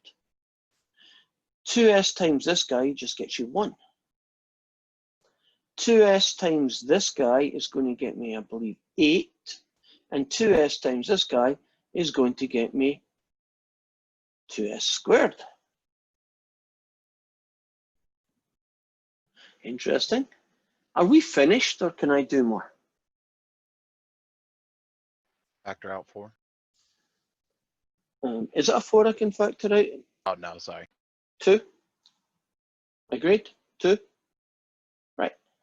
So if I factor out a 2,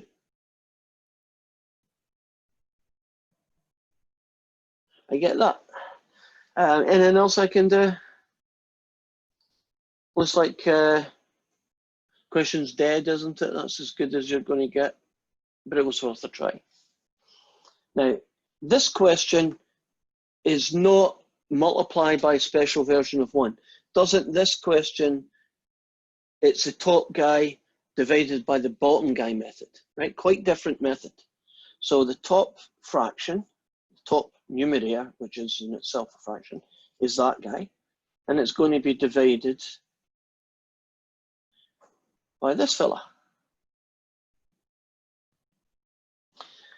But that will become, oh, while I'm at it, I'll factor them. So that guy becomes this fella, and this fella becomes that fella. And then you turn the other one upside down. Reciprocal.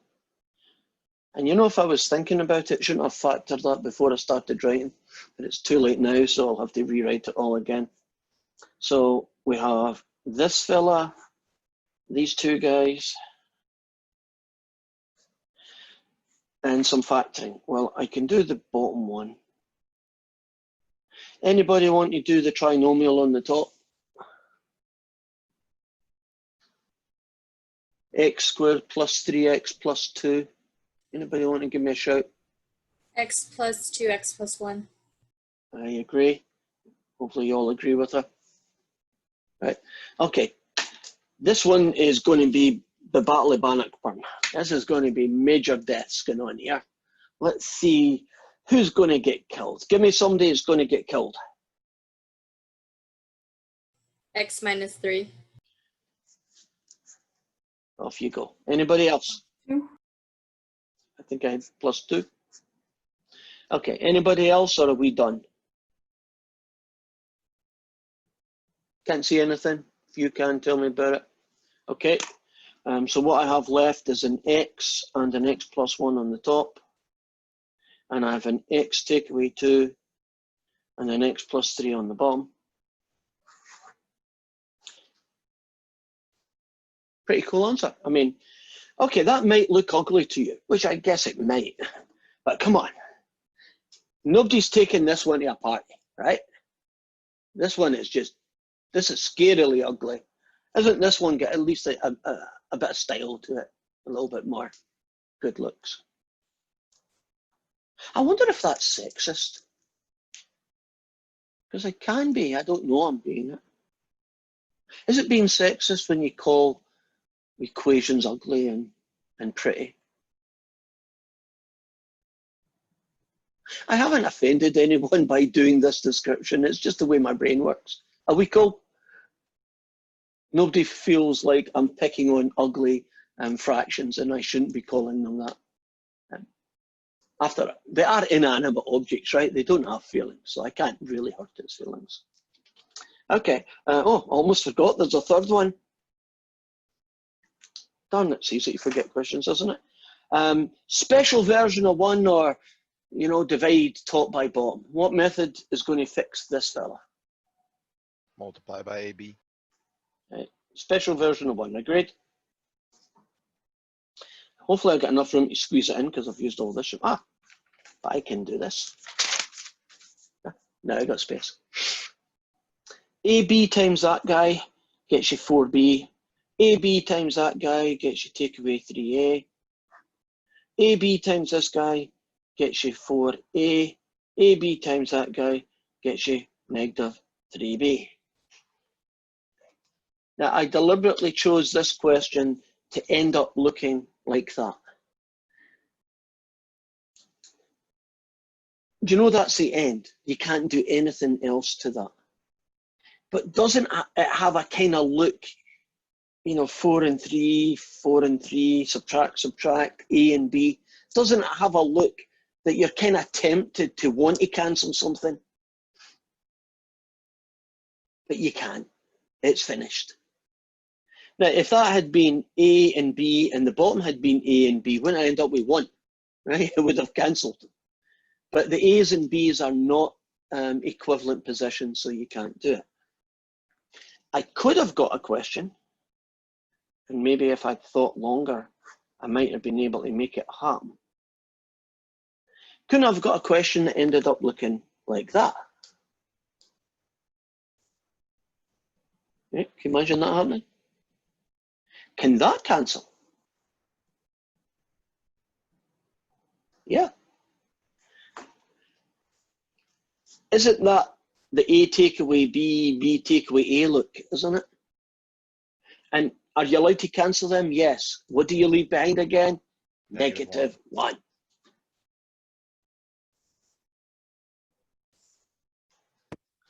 -1. Yeah, nailed it. Are we good? Right.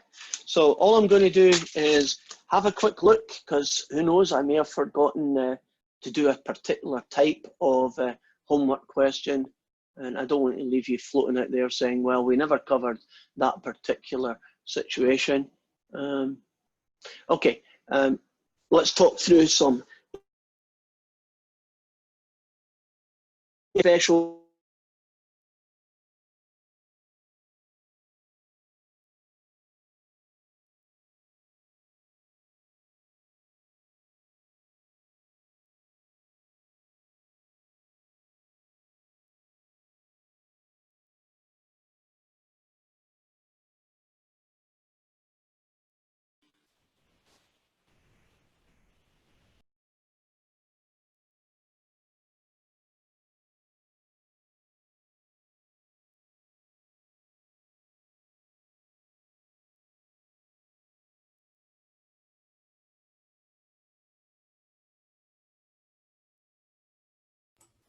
Did you purposely mute yourself? I was about to say.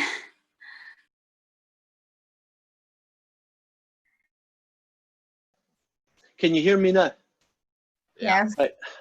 Okay, I was having an interesting conversation with myself, so I'll fill you in what my mouth was saying. Okay. Oh, there is an error message just appeared on my screen. Can you hear me? I am not seeing what's going on, and various sentences like that. We've had worse. Then we have, is it this class or one of my other classes? I basically had to cancel because I lost my earphones. Yeah, I've learned from that mistake. Do you know how you should always learn from your mistakes, right? So I always have these earphones like as close to 100% before a lesson starts, so it's never going to happen. But I've never had it just keel over and die like that, which is a bit distracting. Anyway, can you also see the homework now? Can you see that? Oh, so that has disappeared on us. Okay. So when it crashed, it took a lot of things with it. Okay. Can you now see it? Okay, so I'm just going to talk through some of these questions and hopefully it won't crash anytime soon. In question 7, would you agree that is a special version of 1 situation? What will I multiply the top and bottom by? What's the special version of 1 that's going to fix question 7? You're going to have to hit the space bar. Or has everybody got muted? Oh, no. It's PQ. Agreed? PQ? Now, in this question, it's a little bit different. Do you know that there's one answer and it asks you to pick the right one? Yeah, normally you just fill the answer in, right, in a box. I think that's kind of cool because, you know, sometimes there might be one answer, but is it the other? And it's kind of forcing you to pick the right one, or at least the one it thinks is right. And would you agree this question here, which is basically multiply by a special version of 1, which is called AB? Now, keeping the best till last is a good idea. So I am writing down this last question, which is question 9.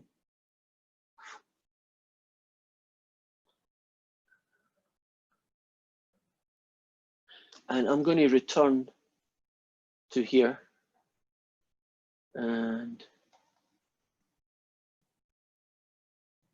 we'll look at that question. Right.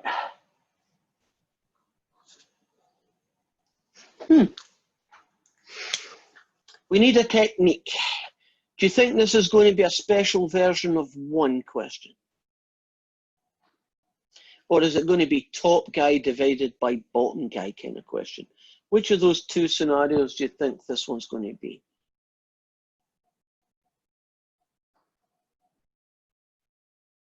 Special version of one. Right.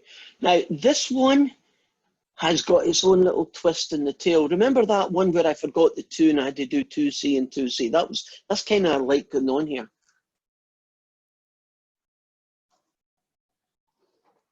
What special version of one's going to fix everybody? C squared. Agreed? Does that seem reasonable? If you do enough questions, don't you kind of get a feel for how these things have to go? Does C squared over C squared kind of just look right? You know, that's the guy that's going to take care of everybody. Now, this fraction times C squared is 10. This fraction times C squared. Well, when you cancel the C's, don't you still have a C left over? So can you see why you get a 7C? Now, 1 times C squared just gets you C squared. C squared times 1 gets you C squared. C squared times this guy here gets you, what's that, negative C? And C squared times this guy gets you negative 6. Just being careful. Does that look good? If it is, I'm going to move on. Are you happy about the top line? What you get when you multiply these guys each by C squared? And if you multiply everybody in the bottom, C squared. We got that. Looking good? Now, I'm going to rewrite the top line to try and help you see what's going to happen here. It's nicer than it was. No argument there. It's definitely an improvement. But what about the quadratic on the top? And what about the quadratic on the bottom? Can we do anything about those two guys? I see C some plus nods. 5 and C plus 2.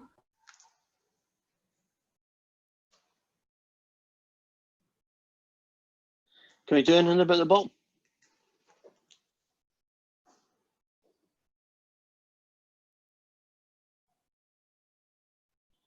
Yep, we can. Anybody tell me what you get? Was that your little brother paying a visit, Hannah? Yeah. Okay. Do you tell him that if he sits on your lap, he has to take part in the midterm? Because that's him officially now in the class. Uh-huh. Okay. So what we got here, how do you factor this trinomial? What's the combinations that work? C minus 3 and C plus 2. Here's a little trick. It doesn't always work, but it's worth thinking about. Can you imagine that you've already factored the top and you've got something in the bottom that's quite complicated? In other words, there's lots of combinations to try out.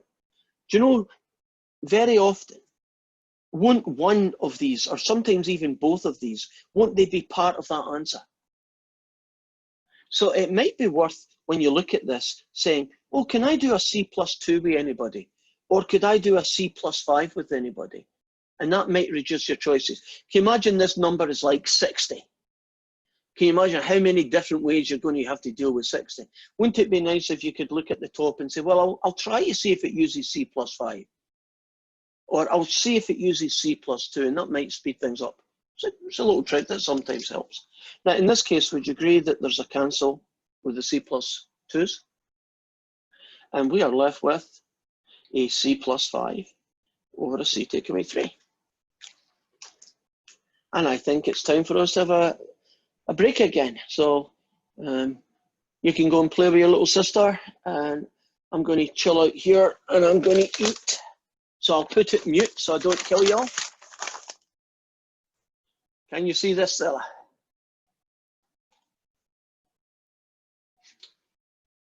Jalapeno flavored. That's the best kind. It definitely is. Do you know what my second favorite after jalapeno is? What? Salt and vinegar. Those ones are good too. They are. Back home in Scotland, I always, our Scottish food is so bland, it would drive you crazy. So don't go into a Scottish style restaurant and expect, great food. Our food is not great. So if you go to Scotland, the best food to eat is Indian food or Chinese food. Chinese restaurant, Indian restaurant. If you go into the major cities, you'll be able to get some Thai restaurant. I went to Edinburgh once and I went to a Mexican restaurant in Edinburgh. It has been the worst Mexican food I have ever eaten in my life. None of the people who owned it or worked there were Mexican, and I bet you that was the problem. It was bad. But Chinese and Indian food, we are good. And so I love curry. So anything that hurts your mouth is good in my book. So I love jalapenos. I love spicy food.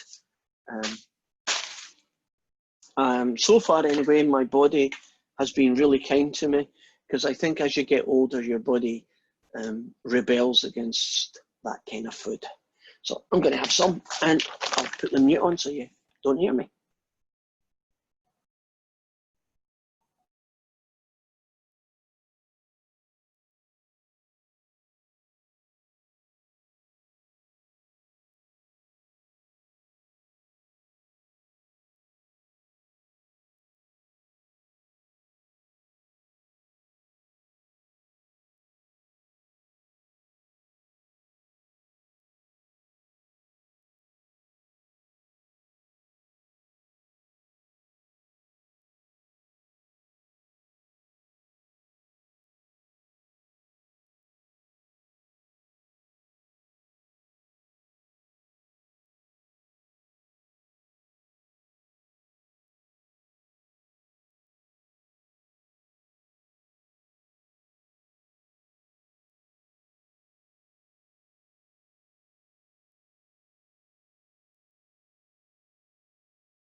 You two decided to join the class?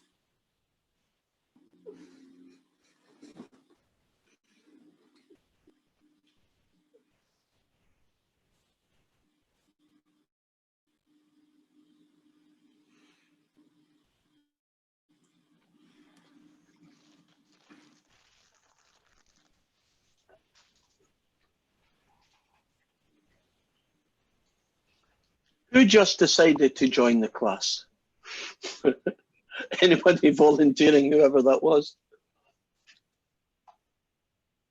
Oh, was it your little brother paying a visit again? Hannah? No. Oh, I can see who you're talking about now. Hi guys, what's your name? I don't know Hi. if they know how to unmute themselves. Oh, they are talking away, but they don't know how to talk because it's on mute level. We should all wave at them because they give them a wave. Hi. Yeah. When his mom comes back, shall we give her a really hard time now? Okay, we need to figure out a story here. What was it? Nah, I can't think of it. I'm really bad at lying.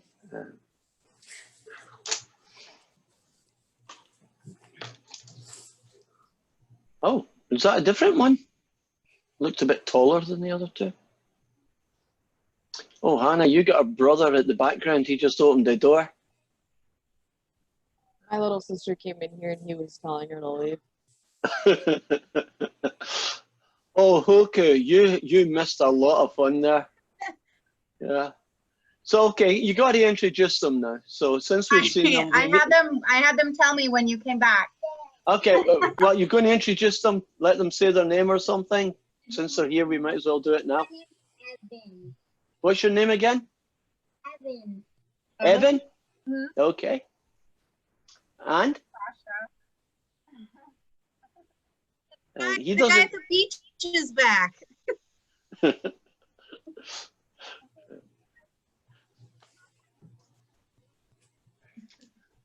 Well, that was fun.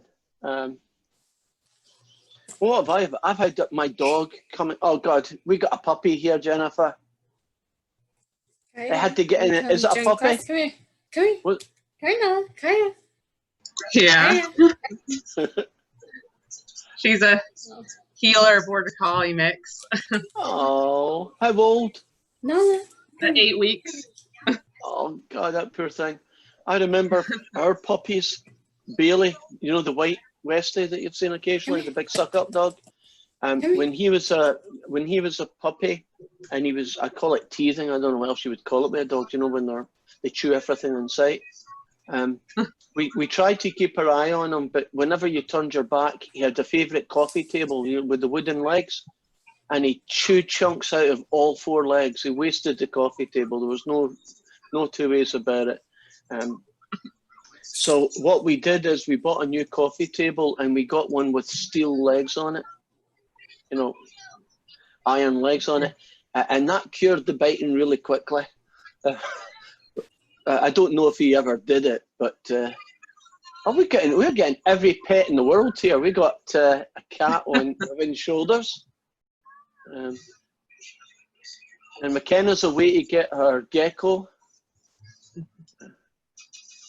Mary, you could bring in your black dog. Oh God, no, we've got a big black Yeah, cat. I kicked them out of the room, so they're not going to come in. Oh, do like my dogs? If they hear me talking for any length of time and it's a poo walk, they you may or may not hear them, but they start whining and scratching the door, and who knows. So okay, McKenna, who's the cat? What you got here? This is Smudge. Smudge, gotcha. Right. She lives downstairs.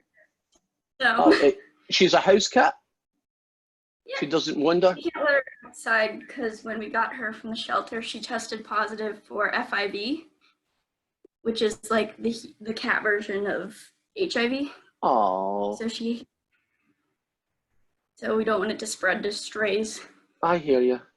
Yeah. Oh, Hannah had to get her cat in now as well. Okay, before this disintegrates and I'm having real fun here, I've got to focus. So focused on them. So this is what I'm going to do. What we got left to do is I want to start off the solving equations. Now, 6-7 is consisting of 2 parts. We're going to do the solving equation part today, and then I'm just going to leave it at that point. I think it's a long enough day for us to take, you know, it'll be well over 2 hours by the time we're finished. And we're going to look at how you solve equations. And then when I see you on Thursday, we'll look at, there's my dog scratching the door. We'll be looking at I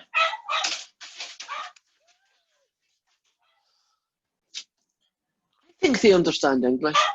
Can I have a 5-minute break while I do the poo walk? Because I bet you that's what it is. And when I come back, solving the equations.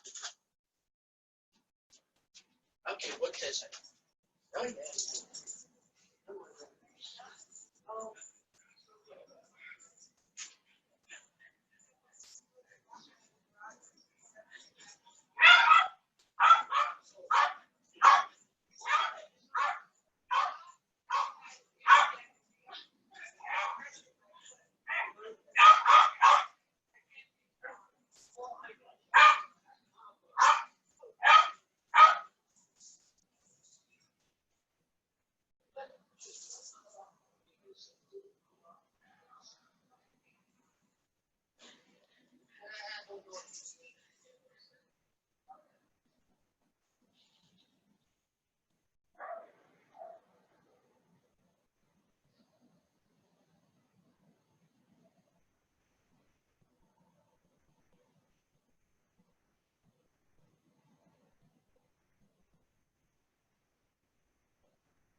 Okay, that may be it.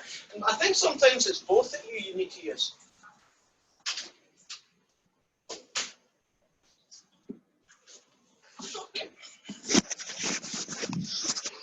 Okay, we are good to go, everyone. As I said, we're going to look at some solving equations. These equations that you're looking for are similar to the ones that are in the homework. Essentially, when you get a word problem, it's going to turn into an equation that might look like one of these. And when you solve an equation, isn't your goal to find the value of x or values of x that would work in each of these situations? So, just so you get a look at them, and I will come back to these guys. The first kind we're going to look at are the ones where we're going to use a technique that you should have heard before, called cross multiplication. You all heard that term, cross multiplication? Typically, you use it in questions that look like this. If you've got a single fraction equals another fraction, then we're going to use a technique called cross multiplication. So let's see how that works. So you have a 3x on the top, you have a 5 on the bottom. In this case, you have a 2x plus 1, and you have a 6. Now, I like the name. I like names that give me an idea. What it basically says, if you multiply these two together and you multiply these two together, they will be equal. That's what cross multiplication essentially says. So if you go 6 times 3x, you get 18x. And if you go 5 times this guy, you get a guy that looks like that. And so you're going to have 18x equals 10x plus 5. So you distribute. Okay, we're now going to enter a very common place. This very often is how these questions end up finishing. You get some kind of linear equation and you're going to solve for it. Sometimes it's a quadratic as well. And I like to use the rule called, as long as you do it to both sides, it's okay rule, right? That's my made up name. Can someone tell me what I need to do to both sides to this equation to get it closer to being solved?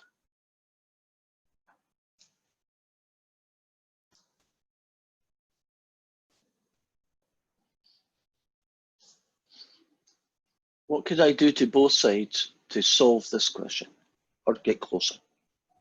Divide by 18. Not yet. Not yet. But that is going to happen. You're right. Divide will happen, but not yet. Don't we have to take care of this guy first? Right? So what should I do to get rid of him? Subtract 10x. Yeah, that's what I was hoping to hear. And now you can do the divide. And divide both sides by 8. A lot of people put working in, and I have no problems with it. I just tend to not do it. Can you see that the answer happens to be a fraction, which is fine. Fractions are allowed.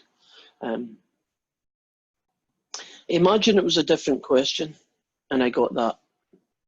That wouldn't be the answer, would it? Because it can be written in a simpler format. And always remember to do that.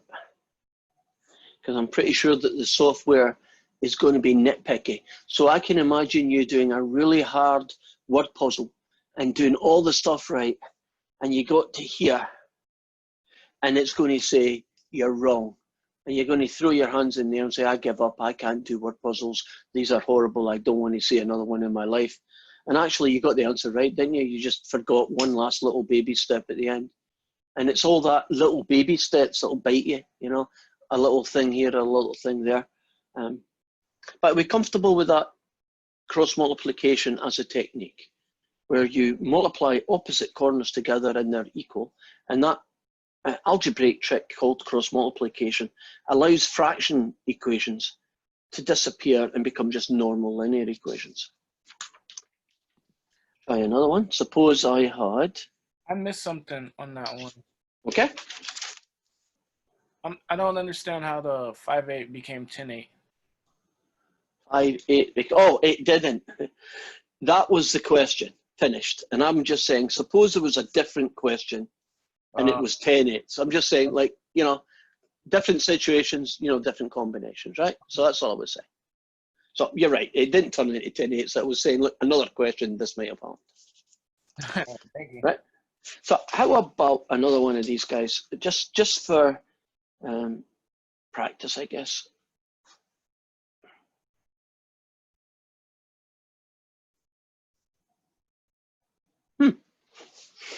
This question is going to be a cross multiplication question. The problem is, where's my second fraction? Because I need fraction equals fraction, right? I need fraction equals fraction. 3/1. Now we're good to go, right? If you go this way, you get one lot of that, which is 2x add 1. And if you go this way, you get 3 lots of 3 take away 2x. So you're going to have 2x plus 1 equals 9 take away 6x. And you see that we are now in linear equation world, right? So many x's in a number kind of situation. Those tend to be pretty standard. You tend to do the same sort of things to solve them. Okay, tell me what to do to both sides to get this one closer to being the answer. And don't divide things yet. What should we do first? -1 from each side. Okay.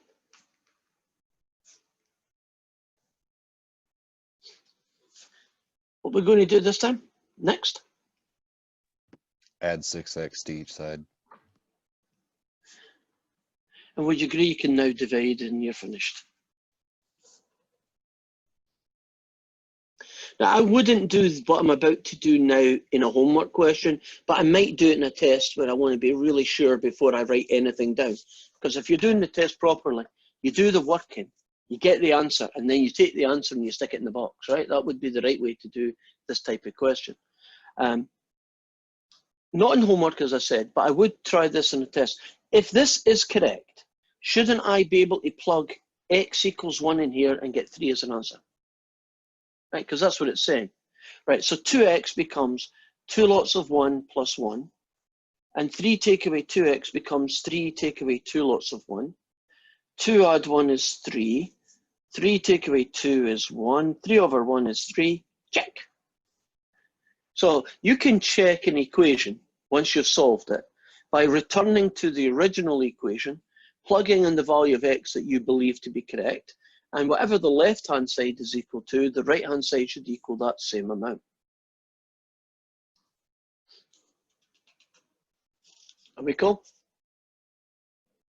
Right, so there are only two more situations. That's cross multiplication, right? That's how you deal with that. I'm going to put a different circle around it.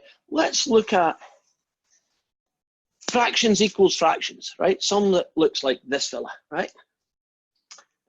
You get a 1 over x, and it's going to equal a 1 over 4 take away 1 over 2x. Now, this question is not going to be a cross multiply. Cross multiply, single fraction equals single fraction.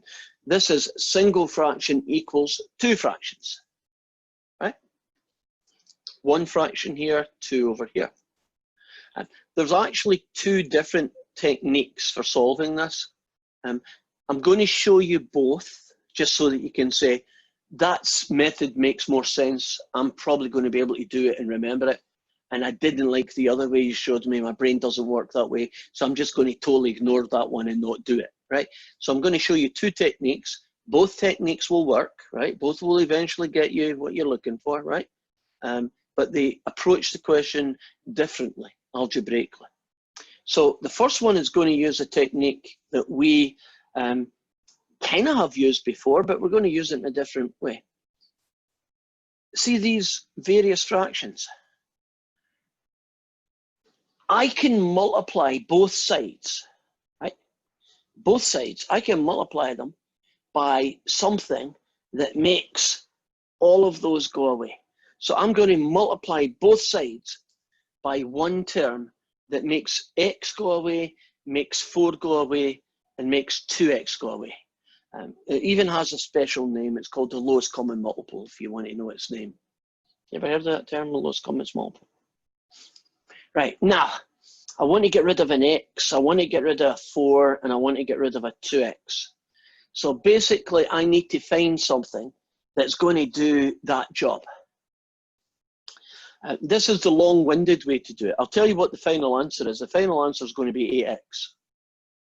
Actually, I'll take that back. The final answer is going to be 4x. Although 8x would work, so it wouldn't have been a problem if I'd picked up. So let's see why that's going to happen. Can you see that if you multiply this guy by 4x, won't the x disappear? If you multiply this by 4x, won't the 4 disappear?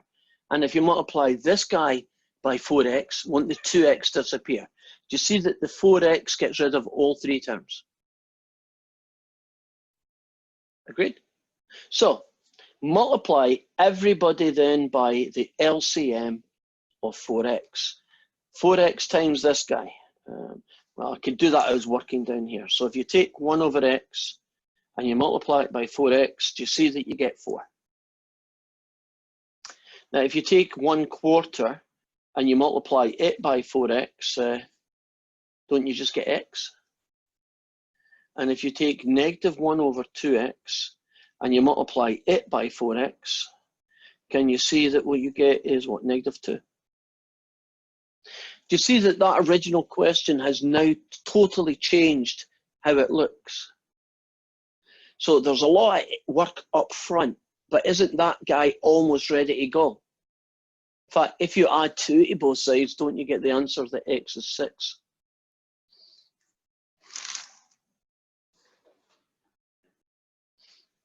Okay? X is 6. Now, I promised you a second method. So in this case, you have to be able to figure out this magic term called the LCM, right? You have to figure out who 4x is. And that might not be easy to you, but if you can, this method works really well. Here's the second method.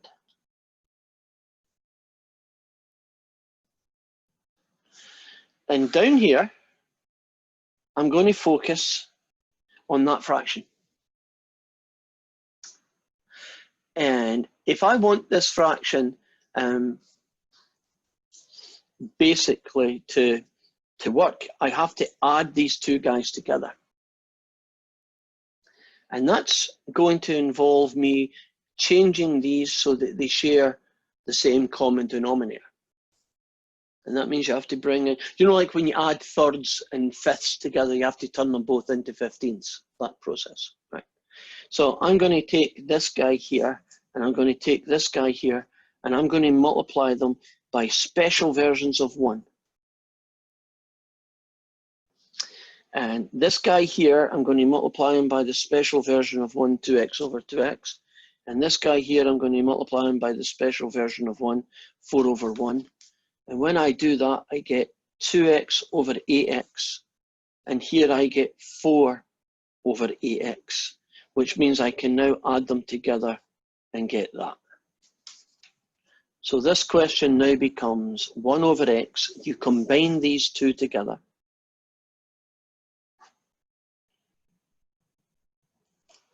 Now, do you notice what I've done? Haven't I turned this into a cross-multiply question?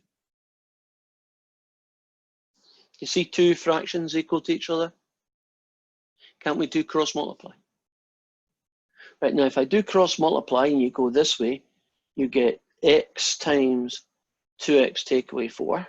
And if you go this way, you get 8x. So what do I have here? I have 2x squared take away 4x equals 8x. If I subtract 8x from both sides, I get that. Right, I'm almost finished. Different looking equation here. What do you think I should do next to the left-hand side to help solve this equation? Do lots of 2. Can I do more than just a 2? Can I pull it a little bit more than just a 2? X. Okay, and that's going to leave me with x take away 6 equals 0.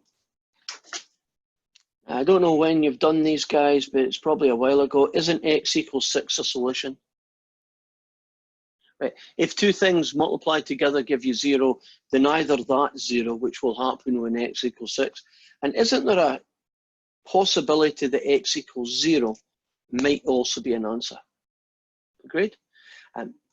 This method, this second method, can generate what are called phantom solutions. A phantom solution is x equals 0 looks like it might work. If you go back to the original question, can you put 0 in here for this x? Is that a doable thing? Are you allowed to do it? So that is a phantom solution. And so the answer is x equals 6.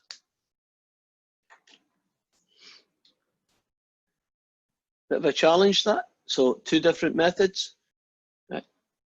Same solution. Now I have one last situation I want to do if I can find it.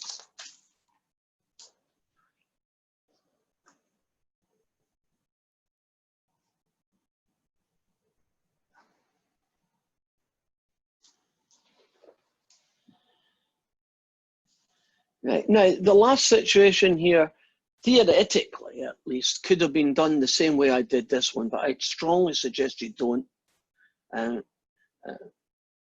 It is more work than it's necessary, but it will work.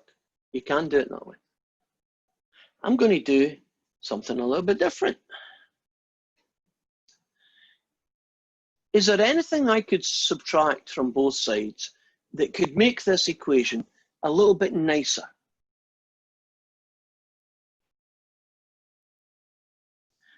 Do you notice that these two guys share a common denominator? Wouldn't it be nice if they were together? So I'm going to subtract that guy from both sides. And these two come together really nicely.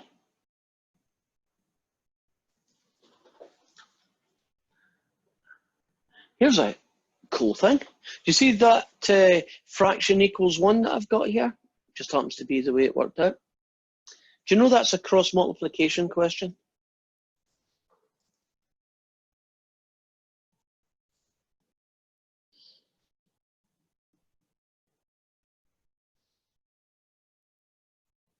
Agreed? Now, you do cross multiply and you solve. Well, 1 times x minus 10 equals 1 times x plus 2. And no, this is not a mistake. Oh, I tried to solve the equation and the x's disappeared.